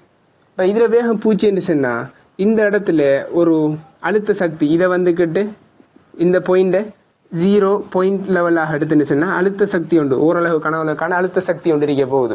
அப்போ இந்த இடத்துல ஓரளவு கனவுக்கான இயக்க சக்தி மட்டும் இருக்க போகுது. அப்போ இது ரெண்டையும் தொடர்பு படுத்தி நான் பேர்னிலியின் தத்துவத்தை யூஸ் பண்ணினேன்னு சொன்னால் எனக்கு என்ன செய்ய போதும், டைரெக்டாகவே விட கிடைக்கும். டைரெக்டாக என்ன செய்ய போதும், விட கிடைக்க போதும். நான் இப்போ என்ன செய்கிறேன்னு சொன்னால் இந்த புள்ளியை வந்துக்கிட்டு A புள்ளின்னு எடுக்கன், இந்த புள்ளியை B புள்ளின்னு எடுக்கன்.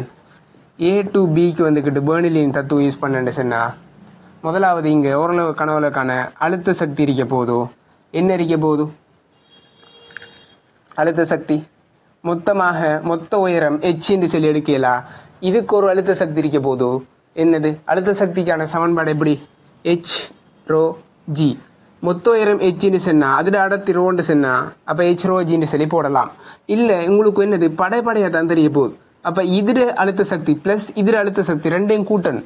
இப்போ முதலாவது இதில் அழுத்த சக்தி இவ்வளோத்துல அழுத்த சக்தி இங்கேருந்து கொண்டு விழுந்துச்சுன்னா இப்போ இதில் அழுத்த சக்தியை கண்டுபிடிப்போம். அப்போ என்ன வரப்போகுது, H2 D1 G ப்ளஸ் இவ்வளோத்துல அழுத்த சக்தி என்ன வரப்போகுது, H1 D2 G. அப்போ மொத்த அழுத்த சக்தி என்ன வருது, இவ்வளோ இதுக்குமான அழுத்த சக்தி H1 H2 D1 G plus H1 D2 G என்று சொல்லி உங்களுக்கு கிடைக்க போகுது. இந்த இடத்துல உயரங்கள் மாறி வந்திருக்கா. உயரங்கள் இந்த இடத்துல H2 தரப்பட்டிருக்குது, இங்கே H1 தரப்பட்டிருக்குது. அப்போ நான் இங்கே மாற்றிக்கொள்கிறேன்.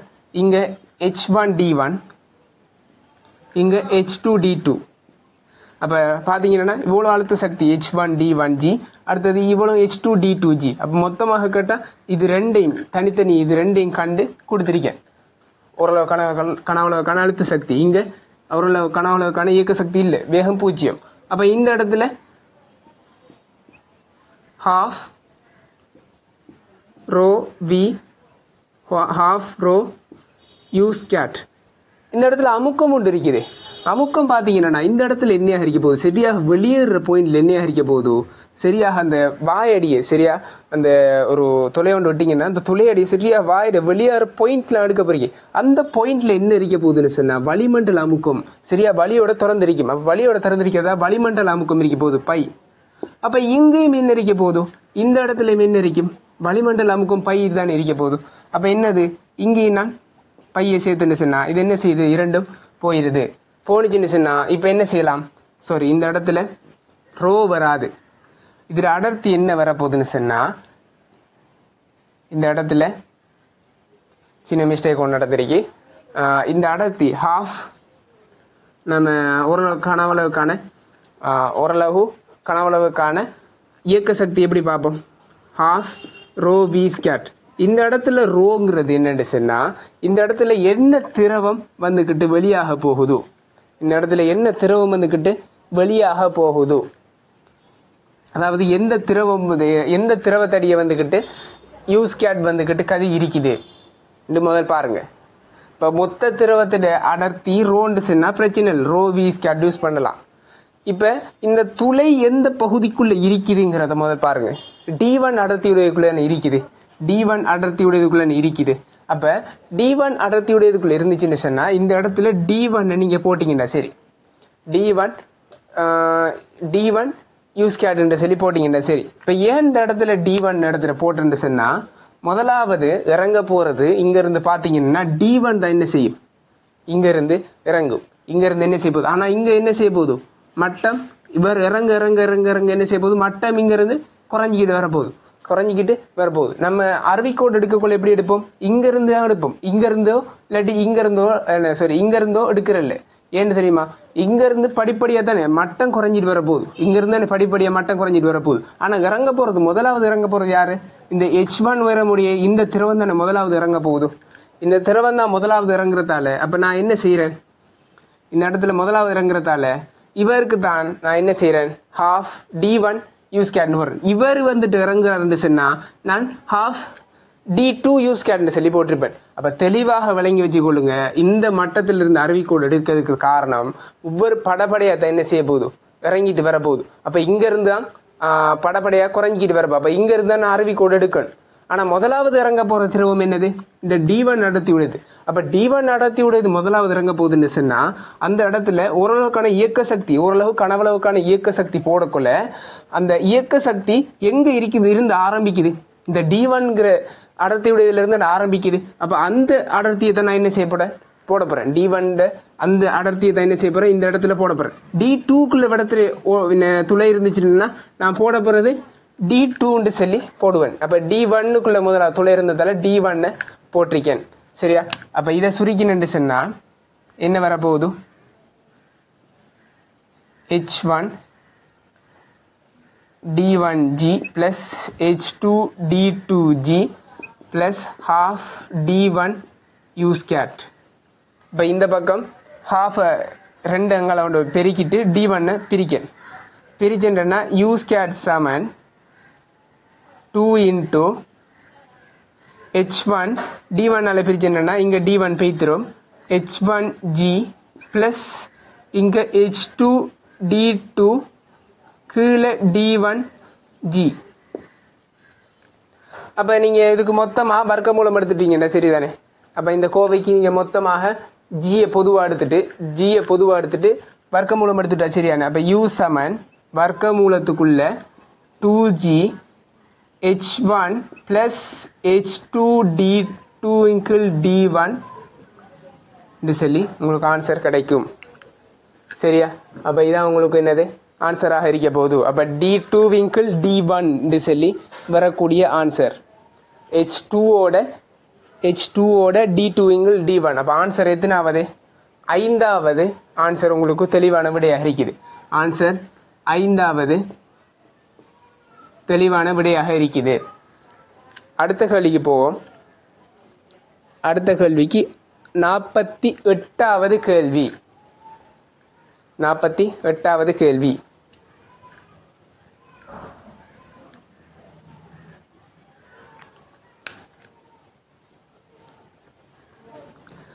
ஒரு மேசையின் கரடான கிடைப்பரப்பு மீது வைக்கப்பட்டுள்ள ஒரு பெட்டி பருமன் F உடைய ஒரு மாறும் கிடை விசையினால் இழுக்கப்படுகின்றது. Fஇன் தரப்பட்டுள்ள ஒரு பெருமானத்துக்கு பரப்பினால் பெட்டி மீது உயற்றப்படும் விலையில் விசை R ஆனது உருவில் காணப்படுகின்றவாறு கிடை திசையுடன் கோணம் தீட்டா ஆக்கப்படுகின்றன. F உடன் தீட்டாவின் மாறலை மிகச்சிறந்த வகையில் வகை குறிப்பதுன்னு சொல்லி கற்றிருக்காரு. இந்த ஆறுங்கிறது நமக்கு தெளிவாக வழங்கியிருக்கணும். உராய்வு விசையின்றையும் செவ்வன்மரதாக்க விசையின்றையும் விளைவுள் தான் தவிர அது வந்துக்கிட்டு வேறொரு விசை இல்லை. சரியா, அப்போ இந்த இடத்துல நான் அந்த குற்றியை வந்துட்டு கீறுனேன்னு சொன்னால் இப்போ இந்த இடத்துல நான் F விசை என்ன செய்கிறேன் கொடுக்கேன். F விசை கொடுத்தேன்னா இங்கால பக்கம் என்னது கரடான தளங்கிறதால உராய்வு இருக்க போகுது, செவ்வன்மரதாக்கம் இப்படி R இருக்க போகுது. Fக்கும் Rக்கும் இடையால விளைவுள் தான் என்னது R, இந்த செவ்வன்மரதாக்கத்தை R டேஷன் சொல்லி எடுக்க. R டேஷன் எடுத்துச்சுன்னா Fக்கும் R டேஷுக்கும் இடையில் இருக்கிற விளைவுள் தான் என்னது R ஆக இருக்குது. அவர் தந்திருக்கிற R ஆக இருக்குது. அதில் கோணம் இதுக்கு ரெண்டுக்கும் Fக்கும் இதுக்கும் இடையில தந்திருக்கார் தீட்டா. அப்போ நான் என்னன்னு சொல்லி எடுக்கன்னு சொன்னால் இப்போ நான் எடுக்கேன் இதை கிடையாக மடிச்சேன்னா R கொஸ்டீட்டா சமன் கிடையாக மடிக்க R கொஸ்டீட்டா சமன் என்னையாக இருக்க போகுது F ஆக இருக்கும். F ஆக இருக்க போகுது. இந்த எஃப் வந்துக்கிட்டு மடிக்கக்குள்ள இந்த உராய்வு விசைக்கு சமனாக இருக்கும். உராய்வு விசைக்கு என்னையாக இருக்க போகுது? சமனாக இருக்க போகுது. சரியா? இப்போ இந்த இடத்துல பார்த்தீங்கன்னு சொன்னால் விசையை கூட்டிட்டு வார். அப்போ இந்த இடத்துல எஃப் ஈக்குவல் டு எஃப் ஆக இருக்கும். ஒரு எல்லை விசை, அதாவது இந்த உராய்வு விசை நிலையியல் டைமில் எஃப் ஈக்குவல் டு என்னையாக இருக்க போகுது?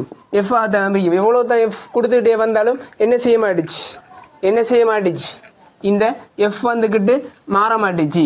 இந்த உராய்வு விசை வந்துக்கிட்டு அதில் பெருமானத்தை வந்துட்டு என்ன செய்யும்? எடுத்துகிட்டே வரும். இப்போ உதாரணத்துக்கு பார்த்தீங்கன்னா இந்த கிராஃபின் படி இங்கே எவ்வளோ எஃப் இந்த எல்லை வரைக்கும் நான் இங்கே எவ்வளோ தான் எஃப் கொடுத்துக்கிட்டு வர இந்த எவ்வளோ தான் எஃப் வந்துட்டு விசை வந்துட்டு கொடுத்து வந்தாலும் உராய்வு விசை அதுக்கேற்ற மாதிரி என்ன செய்யும்? எடுத்துக்கிட்டே இருக்க போகுது. எவ்வளோ தான் கொடுத்து வந்தாலும் அதுக்கேற்ற மாதிரி உராய்வு விசை என்ன செஞ்சுட்டு இருக்க போகுது? எடுத்துக்கிட்டே இருக்க போகுது. இப்போ அதுக்கேற்ற மாதிரி நான் என்ன செய்கிறேன்னு சொன்னால் இந்த இடத்துல எஃப்ஐ வந்துக்கிட்டு நான் கூட்டிக்கிட்டே போகிறேன். எஃப்ஐ கூட்டிக்கிட்டே போகக்குள்ள இது என்ன செய்ய போகுது? உராய்வு விசையும் கூட்டிக்கிட்டே போக போகுது. எஃப்ஐ வந்துக்கிட்டு கூட்டிக்கிட்டே போகிறேன்ட்டு சொன்னா, இப்போ உதாரணம் நான் எடுக்கன்ட்டு சொன்னா இந்த இடத்துல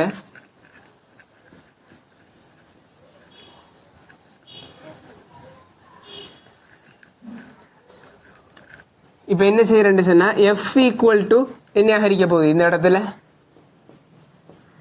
ஆர் கொஸ்டீட்டாவை ஹரிக்க போகுது. ஆர் கொஸ்டீட்டாங்கிறது என்னது? உராய்வுண்ட பருமனாக ஹரிக்க போகுது. இந்த இடத்துல எஃப்ங்கிறது நான் கொடுக்குற விசை. இப்போ நான் எஃப்ஐ வந்துக்கிட்டு கூட்டிக்கிட்டே போகிறேன். எஃப்ஐ பூஜ்ஜியத்தில் இருக்கக்குள்ள இப்போ இது வந்துக்கிட்டு டீட்டாக்கான கிராஃப்ல. இப்போ எஃப்க்கும் டீட்டாக்கான கிராஃபில் இப்போ பூஜ்ஜியத்தில் இருந்து என்ன செய்கிறேன்? அதிகரிச்சுட்டே வரேன். எஃப்ஐ வந்துக்கிட்டு அதிகரிச்சுட்டே வரக்குள்ள கொஸ்டீட்டா என்ன செய்யுச்சுன்னா குறைஞ்சிக்கிட்டு வரும். ஏன்னு சொன்னால் கொஸ் 90 பாக என்ன ஹரிக்கும்? பெருமானம் 0. அதே இது கொஸ் 0 என்ன ஹரிக்கும்? 1. அப்போ என்ன நடக்குதுன்னு சொன்னால் விசையை கூட்டி வர விசையை கூட்ட என்ன செய்யுன்னு சொன்னால் இந்த பெருமானம் பெரியதில் இருந்து சின்னதுக்கு வரக்குள்ள என்ன செய்யுது? 0ல் இருந்து 1க்கு வரணுன்னா சின்னதுல இருந்து பெரியது கூட்டிட்டு வரணுன்னு சொன்னா, அதாவது இந்த எஃப் வந்துட்டு கூட இங்க கொஸ்டீட்டா கூடன்னு சொன்னா கொஸ்டீட்டாவின் பெருமதி கூடன்னா எங்க இருந்து வரணும்? 90ல இருந்து 0க்கு வந்தா தான், அதாவது 90ல இருந்து 0க்கு வந்தா தான் என்ன செய்யும்? 0ல இருந்து இந்த 1ஆக மாறும், கூடும். 0ல இருந்து 1ஆக மாறணுன்னு சொன்னா 90ல இருந்து 0க்கு வரணும் கோணம். அப்போ இந்த எஃப்ஐ வந்துக்கிட்டு கூட்டி போக கோணம் என்ன செய்யுது? இந்த இடத்துல 90ல் இருந்தது அப்படியோ குறைஞ்சிக்கிட்டே வரும்.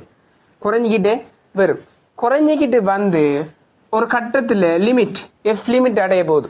அதுக்கு பிறகு நான் எவ்வளவுதான் உராய்வு விசையை கொடுத்தாலும் எவ்வளவுதான் விசையை கொடுத்தாலும் இங்கே விசையை கூட்ட எவ்வளவுதான் கூட்டிக்கிட்டு போனாலும் கூட அதில் உராய்வு விசை என்ன செய்ய மாட்டுச்சு? மாற மாட்டுச்சு. எஃப் லிமிட் அடைஞ்சதுக்கு பிறகு என்ன செய்ய மாட்டுச்சு? உராய்வு விசை மாறாமல் அப்படியே போய்கிட்டே இருக்கு. டீட்டா கோணம் அதுக்கு பிறகு மாற மாட்டுச்சு. என்னென்னா அந்த உராய்வு விசை மாறாதே. செவன் மரதாக்கம் எப்பயுமே மாறாது. செவன் மரதாக்கம் நிலைக்குத்தாக எந்த விசைகளும் தொழிற்படாத சமயத்தில் மாற மாட்டுச்சு. இப்போ உராய்வு விசை ஒரு கட்டம் வரைக்கும் என்ன செய்யும்? ஒரு கட்டம் வரைக்கும் நான் எஃப்ஐ கொடுக்க எஃப்ஐ கொடுக்க அதுக்கேற்ற மாதிரி என்ன செய்ய போகுது? உராய்வு விசையும் அப்படியே கூடிக்கிட்டே வரப்போகுது. எஃப்ஐ கொடுக்க உராய்வு விசையும் கூடிக்கிட்டே வரப்போகுது. அப்போ நான் எஃப்ஐ ஒரு கட்டம் வரைக்கும் கூட்டிக்கிட்டே வரக்குள்ள கோணம் 90ல இருந்து 0க்கு என்ன செய்யும்? குறைஞ்சிக்கிட்டு வரும். இந்த எஃப் கூட இந்த பெருமானம் கூடணும். இப்போ எஃப் கூடுதுன்னு சொன்னால் பெருமானம் கூடணும். இப்போ உதாரணத்துக்கு இது எஃப் 0ல் இருக்கு. எஃப் 0ல் இருக்குன்னு சொன்னால் கொஸ் என்னத்தில் இருக்குது? கொஸ் 90ல் இருக்குது. கொஸ் 90ல் இருந்துச்சுன்னு சொன்னால் என்னது? 0. 6 × 0 0 ஹரிக்க போகுது. எஃப் 0 ஹரிக்க போகுது. இப்போ எஃப்ட பெருமானம் 1க்கு ஆக போகிறேன். எஃப்க்கு 1க்கு ஆக போகிறேன்னு சொன்னால் R F equal to R ஆக போகுதுன்னு சொன்னால் ஆக போகுதுன்னு சொன்னால் நான் என்ன செய்ய போகிறேன்டானா எஃப் ஈக்குவல் டு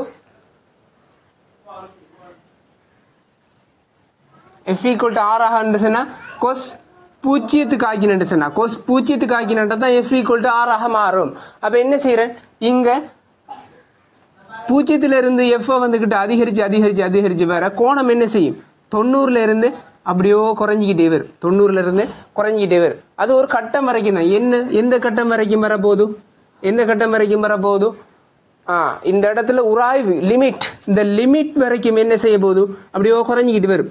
இந்த டீட்டா வந்துக்கிட்டு என்ன செய்தும், இந்த இதில் வந்துட்டு இதுல இந்த படத்துல காட்டினு சொன்னா இவர் கூட்ட கூட்ட கூட்ட கூட்ட உராய்வு விசையும் கூடிக்கிட்டே வரப்போகுது. உராய்வு விசை கூடினுச்சுன்னா இதுல விலையில் வந்துக்கிட்டு எந்த பக்கம் சாயும்?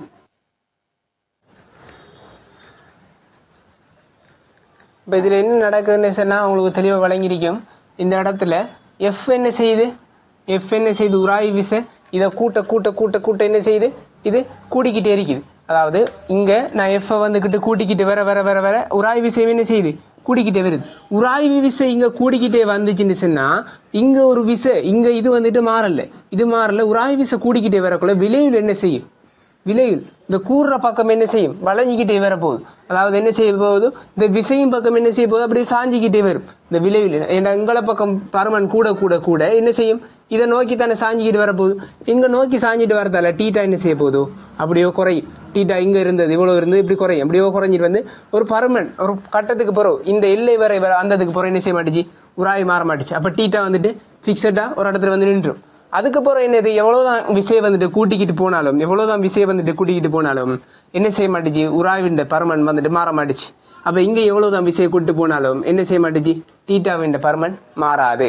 அப்போ இந்த கேள்விக்கு தெளிவாக வழங்கியிருக்கும். இந்த இப்படியான ஒரு கிராஃப் கொண்டு வரப்போகுது. ஏன் இந்த இடத்துல வளைகோடு வந்துச்சுன்னு சொன்னால் கொஸ்டின் வரைவு எப்படி வரும்? வளைகோடு தான் வரும். சரியா? அந்த அடிப்படையில் இங்கே வளைகோடு வந்துச்சு.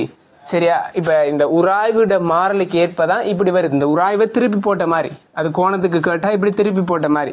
இதை நம்ம எப்படி பார்க்குறேன்னு என்னது தெரிஞ்சிருக்கணும்.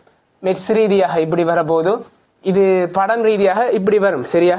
அப்போ எப்படி பார்க்குறேன்றது நமக்கு தெரிஞ்சிருக்கணும். பார்க்குறேன்னு தெரிஞ்சால் தான் என்ன செய்யலாம்?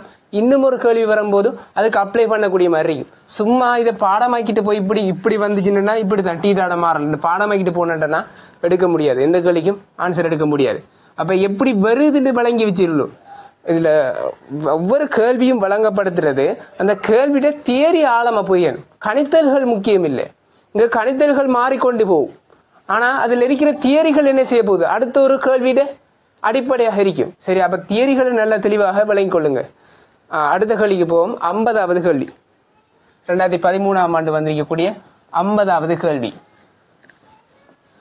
அதுவும் ஒரு நல்ல கேள்வி. அதை வச்சு எஸ்ஏ கேள்விகளும் நிறைய வந்திருக்குது. அதை வச்சு ஒரு எஸ்ஏ கேள்விகளும் எஃப்டபிள்யூசி அப்படியான இதில் வந்திருக்குது. அதில் ஒரு பேசிக் தியரியை வச்சு அப்போ என்ன விஷயம்னு சொல்லி பார்ப்போம். 2013ஆம் ஆண்டு வந்திருக்கக்கூடிய 50வது கேள்வி. உருவில் காணப்படுகின்றவாறு திணிவு 2M உடைய ஒரு பொருள் ஏ ஒரு ஒப்பமான கிடைப்பரப்பு மீது வைக்கப்பட்டிருக்கும். அதேவேளை திணிவு MA உடைய ஒரு சிறிய குற்றி பி அப்பொருளின் உச்சியில் வைக்கப்பட்டுள்ளது. ஓய்விலிருந்து தொடங்கி குற்றி பி ஆனது ஏயின் ஒப்பமாக பரப்பு வழியே கீழ் நோக்கி வழுக்குகிறதுன்னு சொல்லிக்காரு. சரியா? குற்றி பி ஆனது ஏயிலிருந்து வெளியேறும் கணத்தில் ஏயின் கதி பியை தருவது. இந்த இடத்துல ஏயின் கதின்னு சொல்றது என்னது? குற்றியின் கதியை சொல்றாரு. அப்ப குற்றியின் கதி என்னன்னு சொல்லி கேட்காரு வெளியேறும் போது. இப்ப முதலாவது சந்தர்ப்பம் ஒன்று இங்க வைக்காரு குற்றியே, ஸ்மால் எம் திணிவுடைய குற்றி இங்க வைக்கப்படுது. இங்க வச்ச உடனே என்ன செய்தாது? அப்படியே வளைவான பாதங்கிறதால அப்படியே வலிக்கிட்டு வருது. இதுல திணிவு என்னது? கேபிட்டல் எம் என்று சொல்லிக்காரு.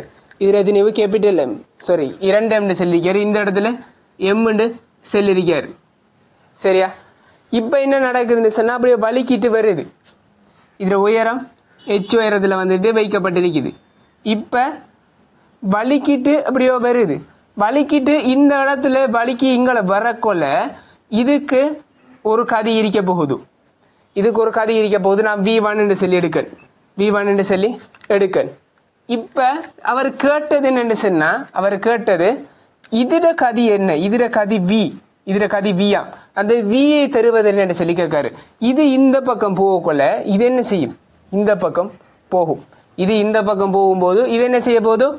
இந்த பக்கம் போகுதோ அப்படின்னு சொன்னா இந்த இடத்துல இதுல கதி என்னன்னு சொல்லி வியை தான் கேட்காரு. ஏன் இது இந்த பக்கம் போகக்குள்ள இந்த பக்கம் போகும்போது இது இந்த பக்கம் ஏன்னு சொன்னா இந்த இடத்துல என்ன செய்யுது? இப்படி ஒரு மரதாக்கம் ஒன்று இருந்தால் இப்படி ஒரு மரதாக்கம். இப்போ குற்றிக்கு என்ன செய்யுது, இப்படியான ஒரு மரதாக்கம் ஒன்று கிடைக்கிறதால இதை தள்ள தள்ள தள்ள என்ன செய்யும், இது இந்த பக்கம் வேகத்தோட அசைய தொடங்குது. அப்போ நான் இந்த இடத்துல உந்த காப்பு தத்துவத்தை யூஸ் பண்ணடா. தொகுதிக்கு என்னது, விளையுள் விசைகள் புற விசைகள் எதுவும் இல்லை. அப்போ நான் என்ன செய்யணும்னா உந்த காப்பு தத்துவத்தை யூஸ் பண்ணலாம். ஆரம்பத்தில் எதுக்கும் வேகம் இல்லை. அப்போ ஆரம்பத்தில் 0. இறுதியில் எடுத்து என்ன சொன்னா, இறுதியில் என்னது, இது v1 திசையில கேபிட்டல் M இன்டு v1 இந்த திசையில. அடுத்தது இது அடுத்து என்ன சொன்னா பிளஸ்ஸா மைனஸ் திசை வந்துக்கிட்டு இந்த திசையில் இருக்குது. திசை இந்த திசையில் இருக்கிறதால மைனஸ் எடுக்க 2m இன்டு v. அப்போ நான் இங்களை மாற்றினேன்னு சொன்னால் இது வந்துக்கிட்டு மைனஸ் எடுத்ததுக்கு காரணம் இது இந்த திசையில் இருக்குது, இது எந்த திசையில் இருக்குது, இந்த திசையில் இருக்குது. சரியா? இப்போ மைனஸ் எடுத்ததுக்கு காரணம் திசை வந்துக்கிட்டு மாறி இருக்குது. அப்போ நான் என்ன செய்கிறேன்னா இது எங்களை மாற்றுறேன். அப்போ 2mv சமன் mv1 என்று சொல்லி வருது. அப்போ v1 சமன் 2v கதியில் என்ன செய்ய போதும், இது போகுது. 2v கதியில் வந்துக்கிட்டு இது போகுது. சரியா? அப்போ v1 சமன் 2v. இப்போ நான் என்ன செய்கிறேன்னு சொன்னால் vக்கான இதில் வந்துக்கிட்டு நான் என்ன செய்ய போகிறேன்னு சொன்னால் ஆரம்பத்தில் இருக்கிற சக்தி என்னது, இதில் அழுத்த சக்தி இருந்தது. ஆரம்பத்தில் இருந்த சக்தி என்னது, இதில் இருந்தது அழுத்த சக்தி இருந்தது. சக்தி காப்பு தத்துவத்தை யூஸ் பண்ண போகிறேன் இந்த இடத்துல. சக்தி காப்பு தத்துவம் இந்த v வந்துக்கிட்டு கிடைச்சிட்டு v1 இந்த இது வந்துட்டு வெளியாகக்குள்ள இதிர வேகம் கிடைச்சிட்டு என்ன சார்புல, இதிர வேகத்தின சார்புல எனக்கு கிடைச்சிருக்கு, இதிர வேகத்தின சார்பு. இப்போ கேட்டது வியை தானே கேட்டேன். வியை கேட்டால் அடுத்தது என்னது, உந்த காப்பு தத்துவம் போட்டிக்கணும்னு அடுத்த சக்தி காப்பு தத்துவம் போடுங்க. சக்தி காப்பு தத்துவத்தில் ஆரம்பத்தில் என்னது, இதுக்கு மட்டும் அழுத்த சக்தி இருந்தது, வேற எதுவும் இல்லை. இதை 0 எனர்ஜி லெவலாக எடுத்துன்னு சொன்னா இப்போ என்னது சக்தி இருந்தது, mgh சமன் இறுதி சக்தி என்னது, இப்போ இது படத்துல அழுத்த சக்தி இல்லாமல் போயிடுது. இப்போ இதுக்கு ஒரு வேகம் இருக்குது. அப்போ 12 into 2m into v squared plus இதுக்கு ஒரு சக்தி இருக்குது என்னது, 12m இன்ட்டு v1 ஸ்கொயர்ட். v1க்கு பதிலாக என்னது 2v முழுவதும் ஸ்கொயர்ட். அப்போ என்ன செய்யறேன்னா m எல்லாத்தையும் வெட்டின்னு சொன்னால் இந்த இடத்துல 2ஆல் பெருக்கின்னு சொன்னால் 2gh சொல்லி வரப்போகுது. இந்த இடத்துல 2v ஸ்கொயர்ட். இந்த 2 பொதுவாக இந்த ஹாஃப்ங்கிறத பொதுவாக இங்கால போய் பெருக்கிருக்கேன். 2ஆல் பொதுவாக எடுத்து 2ஆல் பெருக்கிருக்கேன். எல்லாத்தையும் சமன்பாடு முழுதாக என்ன செஞ்சிக்கேன், 2ஆல் பெருக்கின்னு சொன்னால் இந்த ஹாஃப் இங்கே போய்த்து இங்கே 2 வந்துருக்கு. அப்போ இங்கே 2v ஸ்கொயர்ட் மட்டும் மிஞ்சுது. ப்ளஸ் இதில் டோட்டலாக 4v ஸ்கொயர்ட். இப்போ நான் சுருக்கினேன்னா 2gh சமன் இப்போ இதில் என்ன 6v ஸ்கொயர்ட். இப்போ இதையும் சுருக்கினா இங்கே 1 இங்கே 3. அப்போ v ஸ்கொயர்ட் சமன் gh/3. அப்போ v சமன் gh/3 இந்த வர்க்கமூலத்துக்குள்ளே gh/3 சொல்லி உங்களுக்கு விட கிடைக்க போகுது. அப்போ நான் என்ன செஞ்சிருக்கேன், இந்த இடத்துல உந்த காப்பு தத்துவத்தையும் சக்தி காப்பு தத்துவத்தையும் அப்போ கேள்விகளில் போய் பெரும்பாலும் யூஸ் பண்ணப்பட வேண்டியது என்னது, உந்த காப்பு தத்துவம் சக்தி காப்பு தத்துவம். அப்போ எந்தெந்த தருணங்களில் யூஸ் பண்ணு சொல்லி தெளிவாளிங்கன்னா சரி, இந்த இடத்துல என்னென்ன சக்திகள் இருக்குது, எந்தெந்த தருணங்களில் யூஸ் பண்ணு சொல்லி தெளிவாளிங்கன்னா இந்த கேள்விக்கு ஈஸியாக ஆன்சர் எடுக்கலாம். சரியா? அப்போ இந்த கேள்வி விட எத்தனாவது வரப்போகுது, ஆன்சர் 4வது விடையாக இருக்கும்.